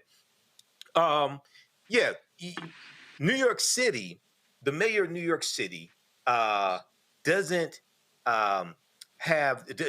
not really going to impact these other states. Now, what I think something that shifted was when 9/11 happened, and Rudolph Giuliani was called America's mayor, and I think that may have but because that was a tragedy. But Michael, it actually did. It actually didn't. You can go back to the 70s when Lindsay was mayor, when Ed Koch was mayor, Dinkins was mayor, before Giuliani. Again, let me say it again. National media has always elevated that the mayor of New York City is the second most important job in the country behind the commander-in-chief. No, it's not. No, it's not. The rest of the country literally doesn't give a shit about the mayor of New York City, but because David Letterman's show, the late night shows, all those people are based in New York City, guess who comes on the show? The mayor of New York City. New York City, right. The mayor of Denver doesn't. The mayor of Denver is not going on Jimmy Fallon. The mayor of Scottsdale, Arizona is not going on Seth Meyers. So national media elevates the mayor of New York City to be a larger-than-life figure. And all I'm saying is the mayor of New York City has no relevance on the other 49 states at all. And so Democrats should not fall for he's going to be the standard bearer of the party. No. Right. No, he won't. Yeah. Yeah. They want to use Mamdani to scare other people, scare that's all. Democrats, scare people away from him. Yeah. Because I remember back when Mayor Ed Koch hosted Saturday Night Live. Okay. So this is the mayor of New York being elevated. Yeah. So no, that definitely happens. That's all. That's all. So again, don't fall for the okie doke Democrats. Let them right wingers run with it and simply say, man, they ain't got nothing to do with me. Move on. All right, y'all. I got to go to a break. But when I come back, I got a few things to say about the racist head basketball coach at Auburn University. And I'm telling you right now, if black parents, y'all have got to get some courage, and no black parent, not one black parent, should let their son play basketball for that racist bastard Bruce Pearl at Auburn. I'm explaining why next. Roland Martin Unfiltered on the Black Star Network. Support our work. Join our Bring the Funk fan club. You can get Cash App using the Stripe QR code. You see the QR code right on the screen. You can also, of course, use that QR code for credit cards. Checks and money orders. Make it payable to Roland Martin Unfiltered, P.O. Box 57196, Washington, D.C. 20037-0196. PayPal is R Martin Unfiltered, Venmo, RM Unfiltered, Zelle. Roland at RolandSMartin.com. Roland at RolandMartinUnfiltered.com. We'll be right back. On the next A Balanced Life with me, Dr. Jackie, we're talking about leveling up, or to put it another way, living your very best life. How to take a bold step forward that'll rock your world. Leveling up is different for everybody. You know, I think we fall into this trap, which often gets us stuck because we're looking at someone else's level up journey, what leveling up means to them. For some, it might be a business venture. For some, it might be a relationship situation, but it's different for everybody. It's all a part of A Balanced Life. That's next on Black Star Network. Next on the Black Table with me, Greg Carr. The United States is the most dangerous place for a woman to give birth among all industrialized nations on the planet. Think about that for a second. That's not all. Black women are 3 times more likely to die in this country during childbirth than white women. These healthcare systems are inherently racist. There are a lot of white supremacist ideas and mythologies around black women, black women's bodies, even black people, that we experience painless, right? Activist, organizer, and fearless freedom fighter Monifa Akinwole Bandele from Moms Rising joins us and tells us this shocking phenomenon, like so much else, is rooted in unadulterated racism. And that's just one of her fights. Monifa Bandele on the next Black Table here on the Black Star Network. This week on the other side of change. Diaspora wars. The internet has been swarmed. Who has a right to blackness and black culture? Who is overrepresented, underrepresented? It's too much. It's making us dizzy. We don't have to be prideful without this air of superiority, right? All stories matter within this black sphere that we exist in. Only on the other side of change on the Black Star Network. Hey, what's up? It's Tammy Roman. Hey, it's John Murray, the executive producer of the new Sherry Shepherd Talk Show. It's me, Sherry Shepherd, and you know what you're watching, Roland Martin Unfiltered.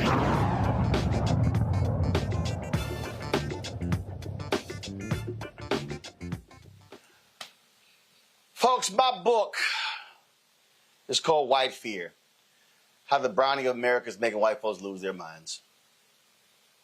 And I said it many times that the election of President Barack Obama caused white folks to trip. Now, let me be real clear. Obama got white support. There were people who were excited, who were happy.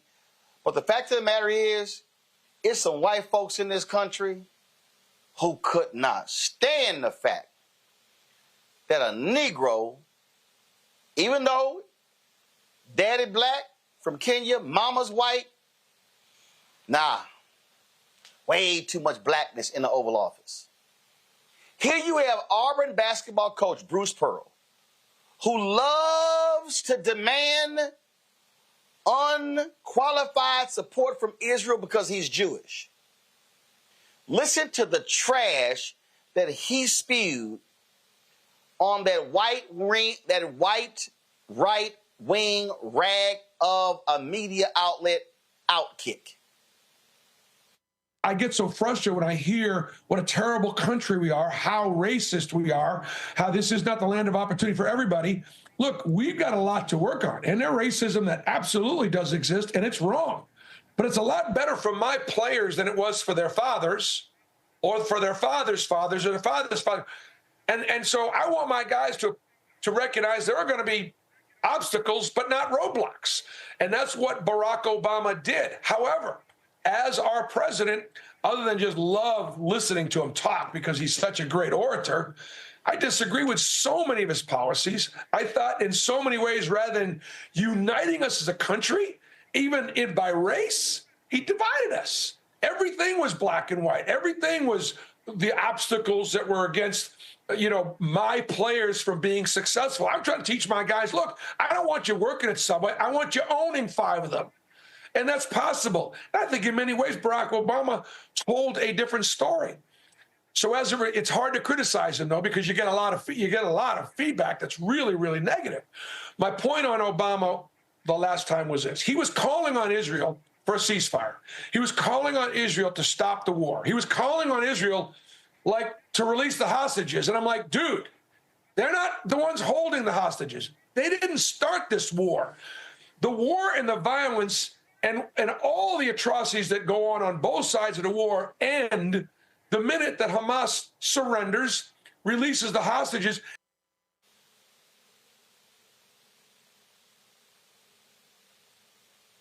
I hope y'all were listening. I hope y'all will. Let me translate what Bruce Pearl just said. I can't stand Obama because Obama was not 100% hardcore pro-Israel. That's really what Bruce Pearl is saying. Netanyahu couldn't stand Obama because Obama was not going, even though the United States stood forcefully behind Israel, they didn't like the fact that he wasn't hardcore behind Israel. That's the bullshit. See, when you listen to lying-ass Bruce Pearl, oh my God, everything with Obama, everything was black and white. That's absolute bullshit. Bruce Pearl is so full of shit. Well, Obama, I don't want my guys to work at Subway. I want my guys to own 5 Subways.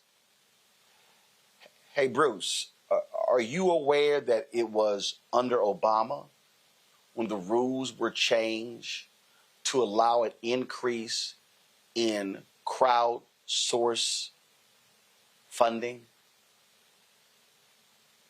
to build businesses? Are you aware of that?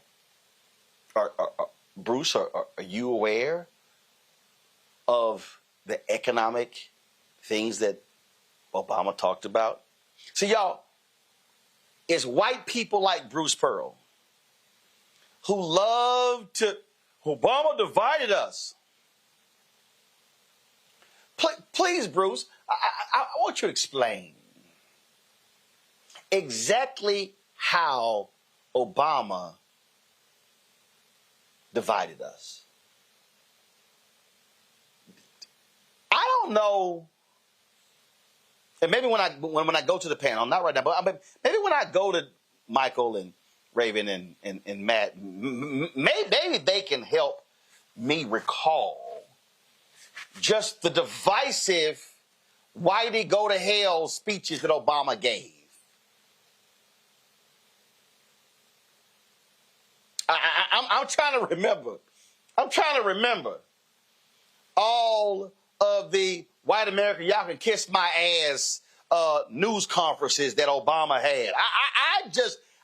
I can't recall those. See, what Bruce Pearl would never, ever own up to is that the mere presence of Obama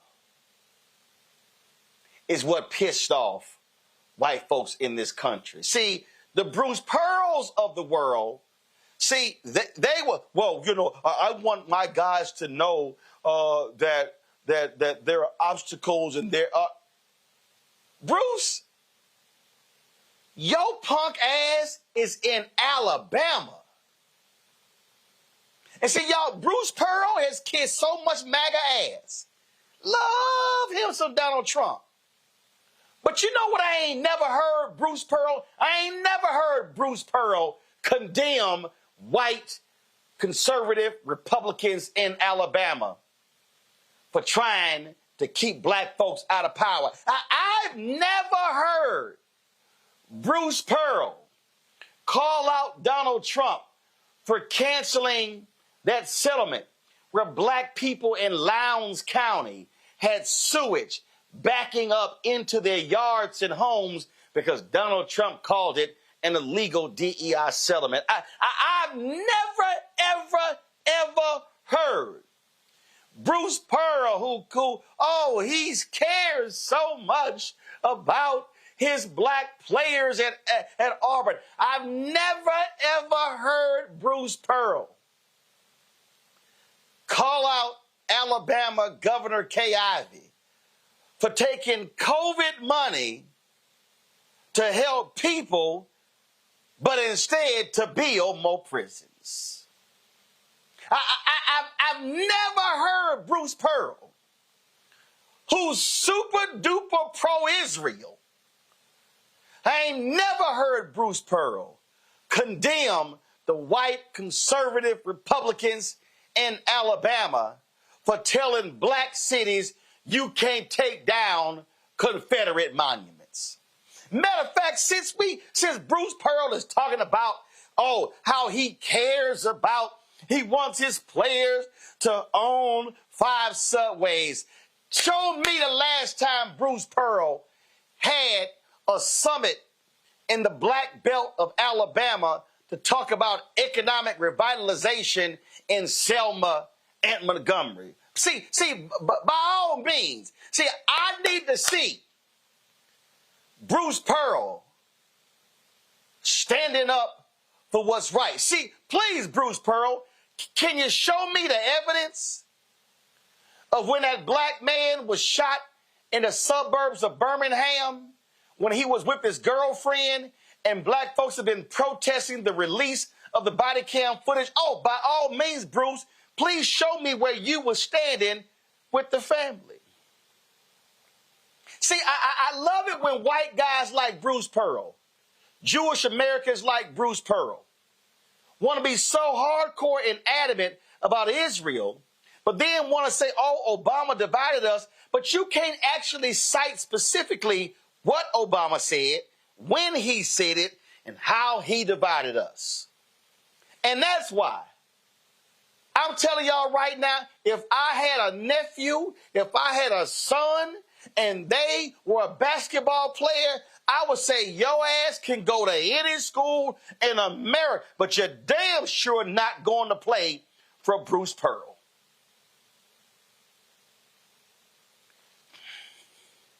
See, it's the presence of some black people that's so unsettling to bigots like Bruce Pearl.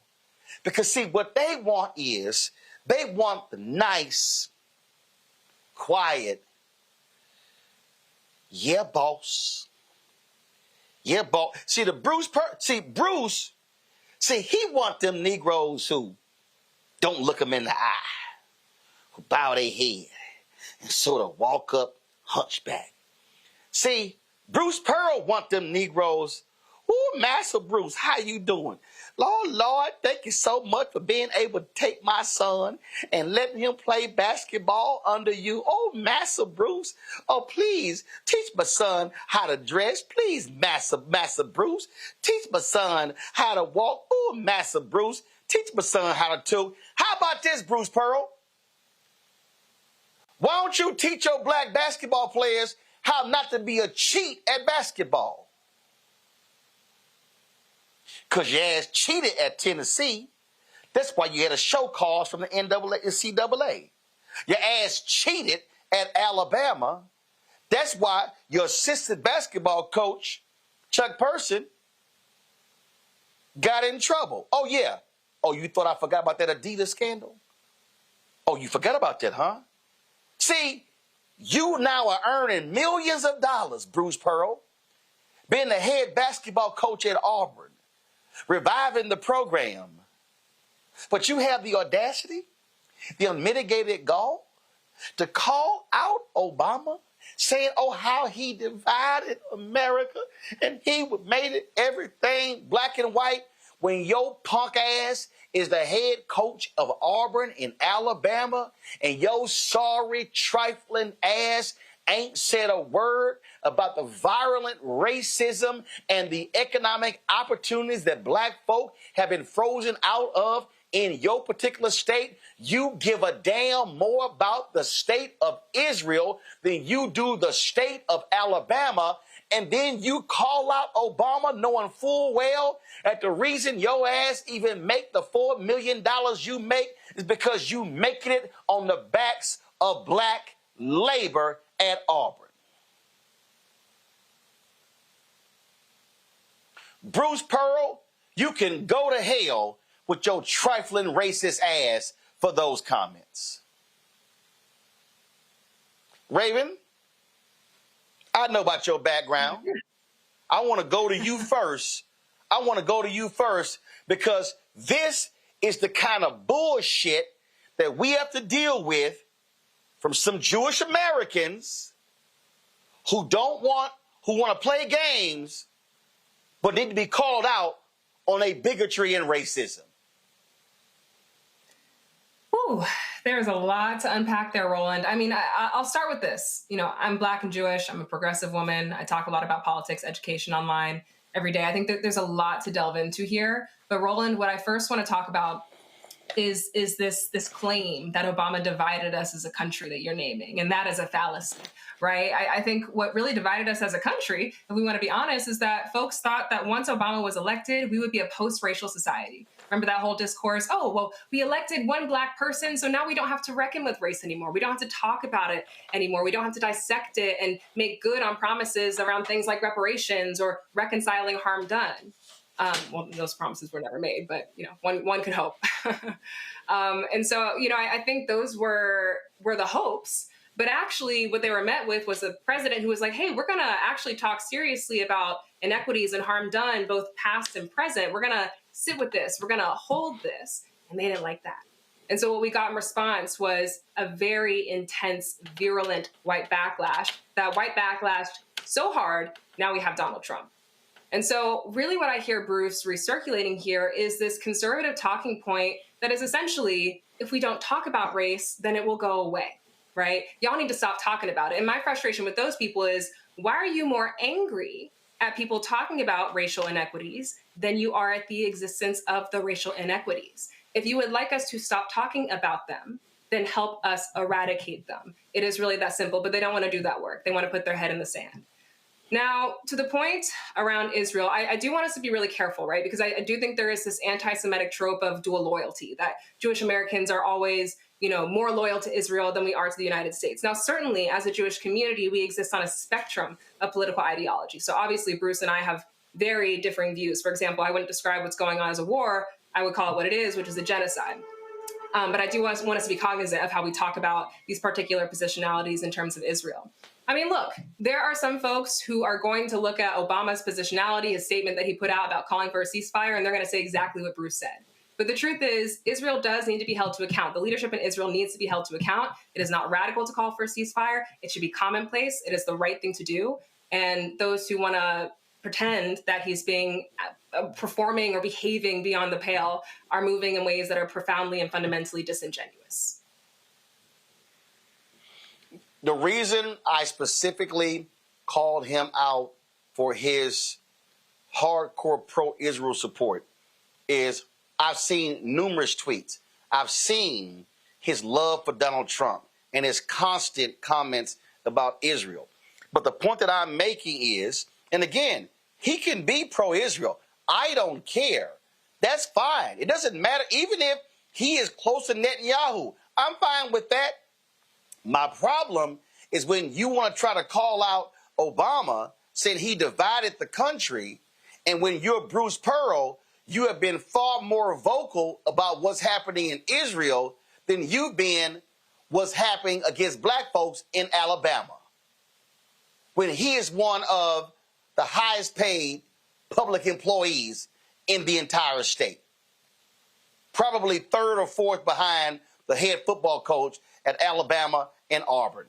Michael. Yeah, there's a lot here. Well, Trump is dividing America. So it is interesting. Bruce Pearl says this about President Obama. Obama tried to unite America. For instance, when he had the beer summit after Dr. Henry Louis Gates Jr. was arrested on the campus of Harvard University, if I remember correctly, trying to enter his own home. Barack Obama had a beer summit with Henry Louis Gates Jr. and No.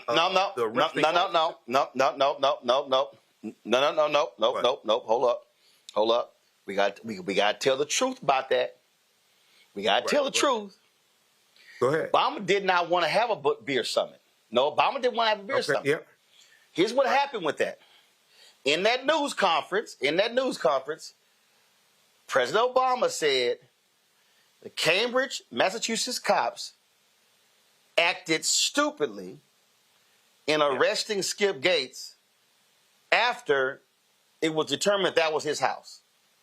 Yes, he did. White right-wing media, white right-wing media and Fox News took that. Obama calls cops stupid. Obama hates law enforcement. Now, let me tell you what happened. Right. The next day, I'm going to tell you what happened in the Oval Office. The next day, Obama's white aides went to the Oval Office. We going to have to walk this back. I was told point blank.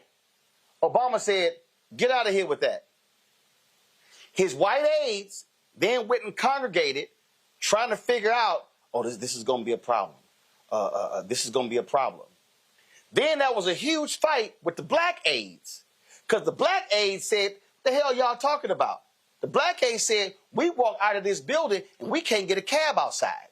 So you had this huge tension going on with the white aides. And so Fox News and the right wing talk show, they kept bringing it up. And then, and so that thing went on for like a week. And the only way to quiet it down, because it was a central focus, was the beer summit. I remember. But he didn't want to have the beer summit. He was forced to have the beer summit to quell all of the white anger, because they took out of context what he said and said, look at Obama. He's calling all cops stupid. Go right ahead. Right. Yeah, because he said stupidly. He said the police acted stupidly. He did not call the police stupid. Yeah, I remember. No. He said acted stupidly in arresting Gates after determining that was his house. They dropped all that and said Obama calls cops stupid. That was Sean Hannity and the right wing. Go ahead. That was Rush Limbaugh too. I remember when it happened. Yes, I remember. So you have things like even though it wasn't something that Obama wanted to do, it was something that he still did. Okay, but he was not trying to divide the country. And what happens is when you have the right wing, when you have people like Rush Limbaugh, who I do not miss, and you have people like Sean Hannity and these other right-wingers, Jesse Waters, they think that talking about racism to expose it is somehow promoting racism. They really don't want to talk about racism, okay, to expose it, because they benefit from racism. The other thing you had taking place is you had the backlash of the Tea Party against President Obama as well. In those 2010 midterm elections as well. You had the rise of the Tea Party, partly funded by Clarence Thomas's wife and the Koch brothers. So you had that also. But I find it interesting that Bruce Pearl doesn't want to call out Donald Trump and his racism, because Donald Trump has set black people back, 60 years of civil rights progress in 2 months. So I find it very interesting that he doesn't want to call out Donald Trump and his racism. But this is how people like Bruce Pearl are. Okay, that's why we should not send our boys to play for him down in Alabama. At all. Matt, your thoughts? I wonder if Laura Ingraham would also tell him to shut up and dribble. Because what I don't understand is why we're listening to the coach of Auburn talk politics, number one. And number two, you know, when I'm the third person you call on, there's not really sometimes things I have to add because I think you hit the nail on the head. Your thoughts were exactly mine. If you notice what Bruce Pearl did in that segment is a lot of times what white people do when they talk about Obama. He's this nebulous figure where they can't say a specific thing they don't like, but he somehow divides. He's dividing the country, all of that.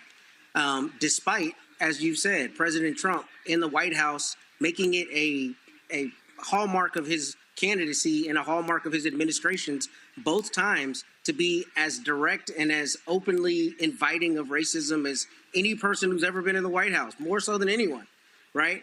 But he doesn't say anything about that. And what I always wonder is, like you said, and like Michael said, don't send your son to go play for Auburn. I mean, what do you do if you're a player on his team? Your coach is out saying this kind of stuff about you. And what he's trying to do is a lot of times what you see white people do. They move the goalpost and they change it from it being a DEI conversation to this meritorious conversation, right? I want my guys to own X number of subways, but never talk about all of the social phenomena that create the disparity between black and white wealth, right? Or any of the other things that are the reality on the ground. They just talk like I've got this cadre of people who deserve this better life, and this black guy over here is the scapegoat for basically all our problems. And interestingly, he didn't say a single thing specific about Obama. And I think that's proof positive of what you see a lot of times from racists, from white racists. But what I don't understand is why we're listening to the Auburn coach with no bona fides that I know of talk about politics when he should be focused on, coaching a team. Oh, and by the way, to your point there, Matt, I want my players to own 5 subways, but I'm not saying anything about Donald Trump wanting to get rid of the federal DBA program that is $37 billion for people of color. Oh, I want my players to own 5 subways, but I'm not going to say anything about the lack of African Americans receiving venture capital money, even private equity money, and the inequities there and the systemic racism that exists there. Oh, I want my players to own 5 subways, but I'm not going to say anything about redlining in businesses and when in homes that impacts black people. Oh, I want my players not to work at Subway, but to own 5 subways. I'm not going to say anything about the studies in America that showed a black person with the same resume as a white person, but they had a black-sounding name, had a 50% chance less of getting a call back. See, it's amazing. It's a whole lot of stuff. And well, I know there's racism, but I just think that we just got to be more positive. And Obama, he was just so negative when, in fact, Obama was so safe. He was so safe. But these white folks swear Malcolm X became president. Ain't that thing amazing? All right, y'all, I'm here in Cleveland for the National Association of Black Journalists 50th Anniversary Convention. And earlier today, we inducted new folks into our NABJ Hall of Fame. There were a number of people who were honored, some great individuals. It's always great, of course, to have our Hall of Fame. Y'all roll a video. Y'all should have it. Some of those honorees I want to shout out. That's Callie Crossley right there. Callie, I serve on the board of NABJ with Callie. That's my girl, Pam Moore, of course, out of K-Ron in San Francisco. That's my man, Greg Moore, longtime managing editor of the Denver Post, Boston Globe. It's a good brother. My man, Leon Carter, the first African-American sports editor at the New York Daily News. My man, Bob Reed. He was the first broadcast president of the National Association of Black Journalists. That's right there. It's a good brother, Wayne Dawson, out of Cleveland. My Alfred brother, Leon Bibb. That's him right there, also honored. And that there's a brother standing in place of Cecil Williams, who was also being honored, but who could not attend the ceremonies. But folks, there were a lot of great speeches, but I love what Bob Reed had to say to the folks in attendance, where he spoke truth to what's happening in our industry. Following a lot of really great people, well-deserving, and who've made some incredible speeches. And I'm just so thankful to be here, and I'm especially thankful to NABJ for this very great honor. NABJ has a special place in my heart, always has and always will. I've spent my life gathering news, managing newsrooms and cable channels, and teaching. It's been an incredible journey, and it's not over yet. To those who helped along the way, thank you. You know who you are. There are too many of you to mention because I've been at it a long time. But I also would like to acknowledge some people right here from WKYC TV, where 53 years ago, I actually broke a color barrier that is probably not well known as the first black news manager at WKYC TV back in 1971. One of my many stops along the way. I'm especially grateful to President Kathy Times, Wayne Dawkins, Gail Paulett Terry, and Jean Fox Alston for nominating me for this great honor. And to my wife, Dima, son, Sean, friend, Jason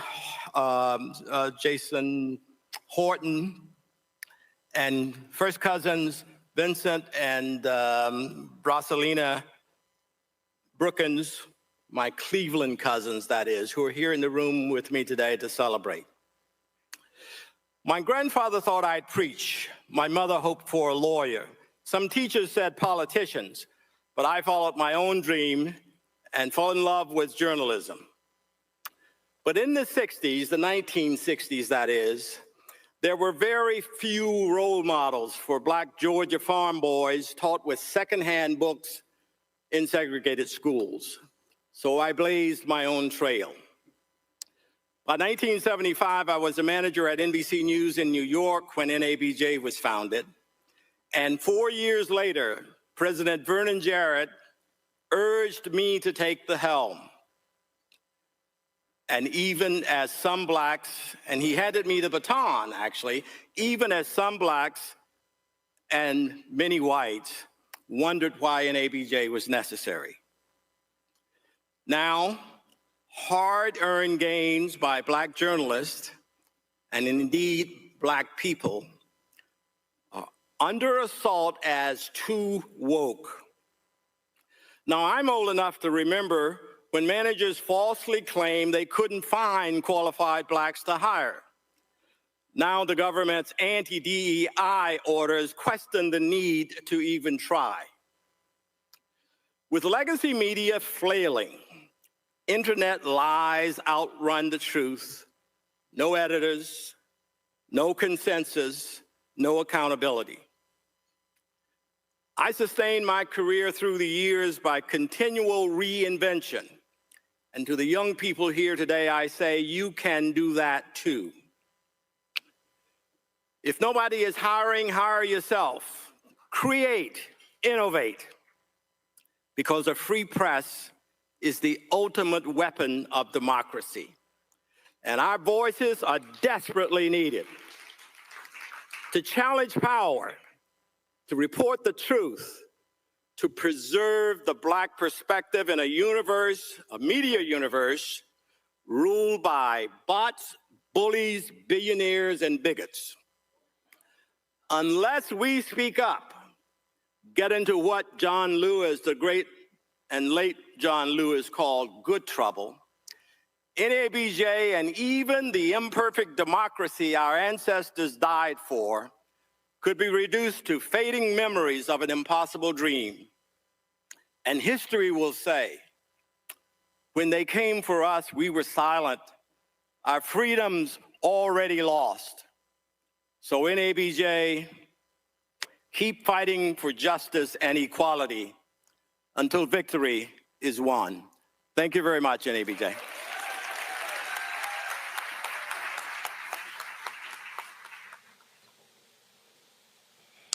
Folks, also, NABJ held elections. Well, we sort of have these staggered elections, and so there were several races on the ballot this year, including President Erin Haynes. She beat incumbent President Ken Lemon.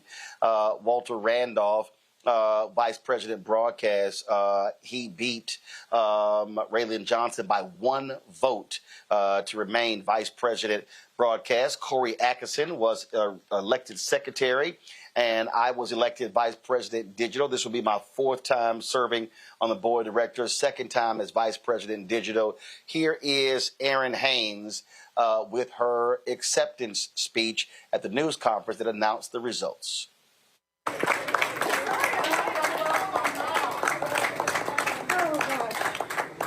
Oh, your mama the reason we late? Yeah. You know what? Hi, you guys. How's everybody doing? Well, I guess everybody else already got to talk. I'm not going to hold y'all. But I just want to say thank you. Can y'all hear me back there?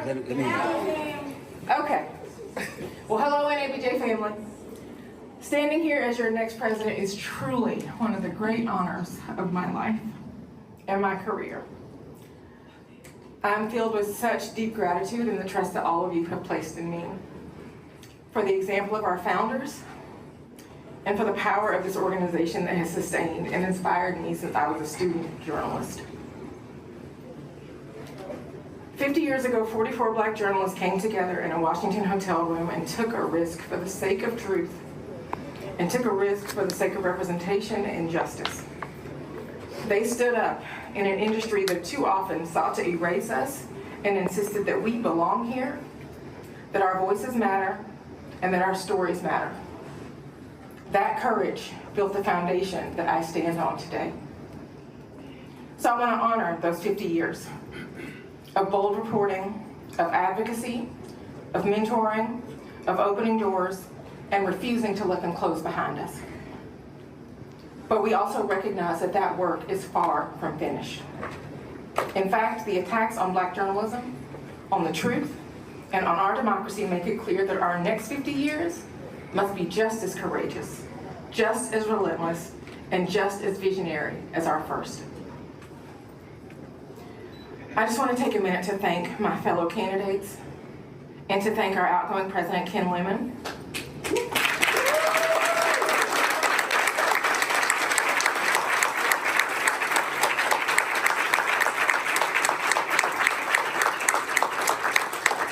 I can tell you from experience that running for this role is not easy. I guess I'm about to find out that being in this role is not easy. But it does take a love for NABJ and a belief in our mission to even put your name forward.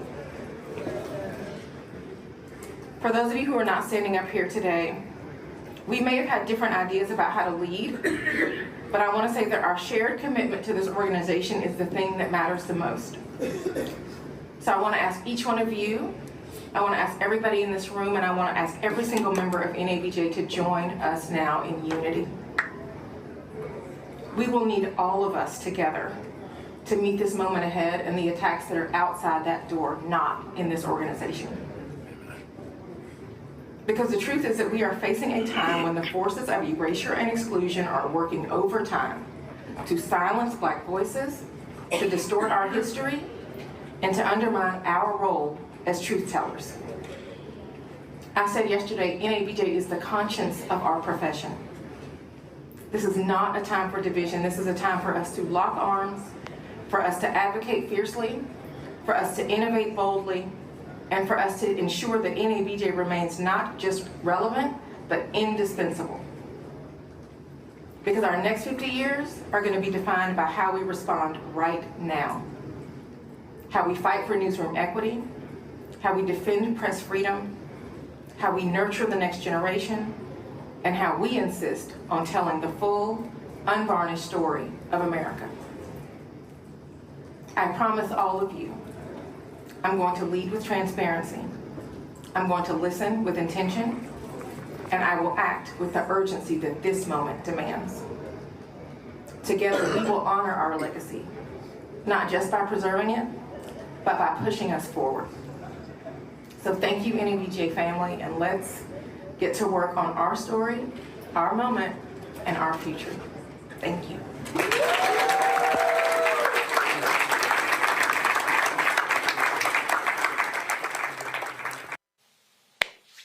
So, folks, we take over on Sunday. And if you think we bring the funk right here on this show, I can guarantee you, Raven, Michael, and Matt, we're going to be bringing the funk on this board and positioning NABJ for its next, for its second 50 years. real quick, all of your comments. Raven, you first. Sure. I mean, there's so much to hold in these remarks that were shared with us. I'm particularly struck by what our brother said at the beginning when he said that, they used to say we weren't qualified and now they say we're DEI hires. And really what that makes me think of is just the insidious nature of white supremacy, right? I think we live under this false supposition that we've had this linear kind of progress, that things have gotten better. They're not perfect, but they've steadily gotten better. When in fact, it's not that these technologies of hatred have gone away. They've just become more savvy in particular ways. They figured out how to hide themselves in different kinds of crevices and appear to be benign when in fact they're extremely vile and foul and virulent. And so I think to both of the speakers' points, just the importance of free press in this moment when we're seeing tactics taken straight out of the Nazi playbook, right? Operating in our geopolitical landscape, the silencing of free press, the defunding of PBS and NPR, it is more important than ever that Black media and Black voices are heard, are funded, are centered. And I think that's why I'm always so excited to come on your show, Roland, because this is part of that important work. Bottom line, Michael, there is if we think about if it was 50 years ago when 44 Black journalists convened in D.C. to found the National Association of Black Journalists, there were more Black people who were actually at that meeting, but there were a number who were afraid of losing their jobs, and they did not sign the roster because they did not want their white bosses to know they were there. With Donald Trump and his FCC ordering companies to get rid of DEI like Paramount and CBS, you see them attacking companies to do that. There is no greater time to have an aggressive National Association of Black Journalists fighting on behalf of journalists, and Black people than today. Absolutely. And like you say in your promo, you can't be Black-owned media and be scared. And I would say you can't be in Black media and be scared also, especially in a time like this. So journalism and the press, journalism, that's really like the fourth branch of government.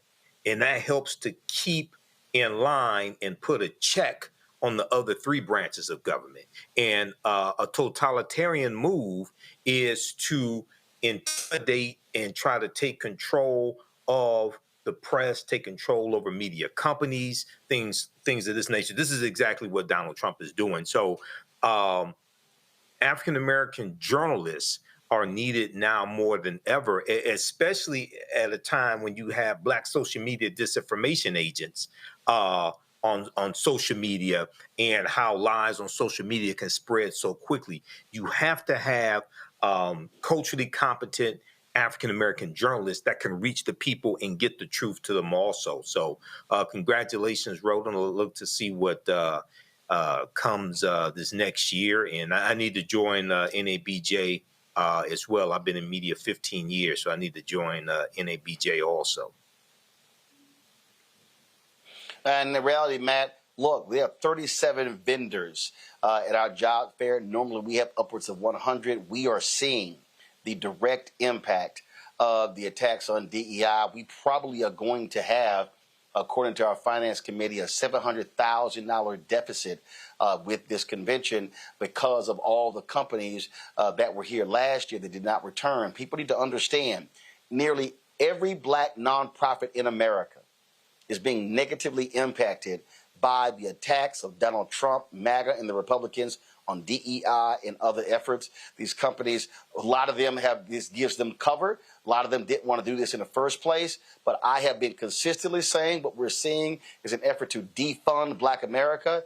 And this is a moment where we have to be training the next generation of freedom fighters, of journalists, not to be scared, not to be weak, not to be impotent, but being willing to stand on truth and stand up to power. That's it. I mean, the fact that you have far fewer vendors there this year is a testament to precisely why NABJ is so important.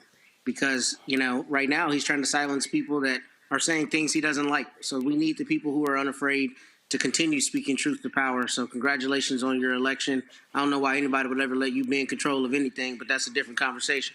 But as it relates to NABJ, it is absolutely important And I appreciate that they're continuing to shoulder the mantle to keep us informed, because Michael brings up a great point. I mean, I don't know the data, but I suspect the vast majority of people these days get their news from social media, right? So we need journalists who are out there really telling the truth and speaking truth to power and counteracting that disinformation that we know is very pervasive in our society these days. So let me remind Matt, Matt might have missed this in my intro. This is my 4th time on the board, Matt. I heard you. So I think they knew what they were doing. I think you might have missed that. So clearly they know what it means to have me running stuff. Raven, you want to make a quick point? Yeah, I just wanted to jump in there because we're talking about social media, and I am a content creator after all, so I have a lot of strong feelings about that. Matt and Michael, I think y'all are both absolutely right that malinformation, disinformation, misinformation are all rampant online. This is absolutely true. And I think it's important to highlight that there are folks like Elizabeth Booker Houston. There are folks like me, right? Like there are those of us online who are deeply learned, who are researchers, who are moving in ways that are integrous, trying to bring information and news to where people are wanting to get their information and news from. I mean, the truth is, increasingly, people are turning to social media as a tool to learn about what's happening in the world in ways that are digestible and understandable. And so I think there's a really important marrying that needs to happen between traditional media and those of us in the social media space who are trying to bring some of that journalist training and research training to those who want their information but want it where they want it. And so we have to meet folks where they're at. I think that's really important. Right. Right. Absolutely. All right, folks. All right, folks. That is it for us. I got to go celebrate. So we're going to go ahead and end this show right now. I got stuff to do. We got our sports task force party tonight at the House of Blues. I'm looking to see all my peeps there. Again, let me thank everybody for watching today's show. Let me thank Raven. Let me thank Michael. Let me thank, man, I guess I'll thank Matt. Okay, fine. I'll go ahead and thank Matt. Let me thank them for being on the show. I appreciate it, folks. Great time here. Here's the deal. I got a guest host in on Monday. I am flying to L.A. on Sunday, playing the Cynthia Entertainer Golf Tournament. Y'all know I'm going to come back with some great content, so I look forward to having that for you on Tuesday and Wednesday. But please support the work that we do. Join our Bring the Funk fan club. Your dollars are critical. Our goal is simple: to get 20,000 of our fans contributing on average $50 each a year. That's $4.19 a month. 13 cents a day to support this show and all the shows on the Black Star Network. We are trying to build this network. I want to have a morning news show. I want to have a midday show. I want to have a couple more primetime shows. And so we really want to make this a true, strong, Black digital news network because we need as much information as possible. You heard our panelists say there's massive misinformation, disinformation that's being targeted to us. And we want to see young folks, 18, 35, 36, 45, watching the show because we have got to inform our people about what's going on because we are facing the most serious threat to the future of Black America since Jim Crow. So your support is critical when you support us, folks. So please, Cash App, use the Stripe QR code. You see it right here. That Stripe QR code can also be used for credit card applications, checks and money order. Make it payable to Roland Martin Unfiltered. Send it to P.O. Box 57196, Washington, D.C., 2003 7-0196. PayPal is R Martin Unfiltered. Venmo RM Unfiltered. Zelle Roland at RolandSMartin.com. Roland at RolandMartinUnfiltered.com. Download the Black Star Network app. Apple phone, Android phone, Apple TV, Android TV, Roku, Amazon Fire TV, Xbox One, Samsung Smart TV. Be sure to get a copy of my book, White Fear: How the Browning of America is Making White Folks Lose Their Minds. Available bookstores nationwide. YouTube folks, y'all hurry up, hit the doggone like button. Let's get to 1,500 before I leave. There's 1,100 right now. I just need 400 more before I get off. All right, folks, be sure to get our Roland Martin Unfiltered swag. Go to shopblackstarnetwork.com to get our swag, to get our shirts, hats, T-shirts, mugs, hoodies, all that good stuff. Again, go to shopblackstarnetwork. No. Thank you.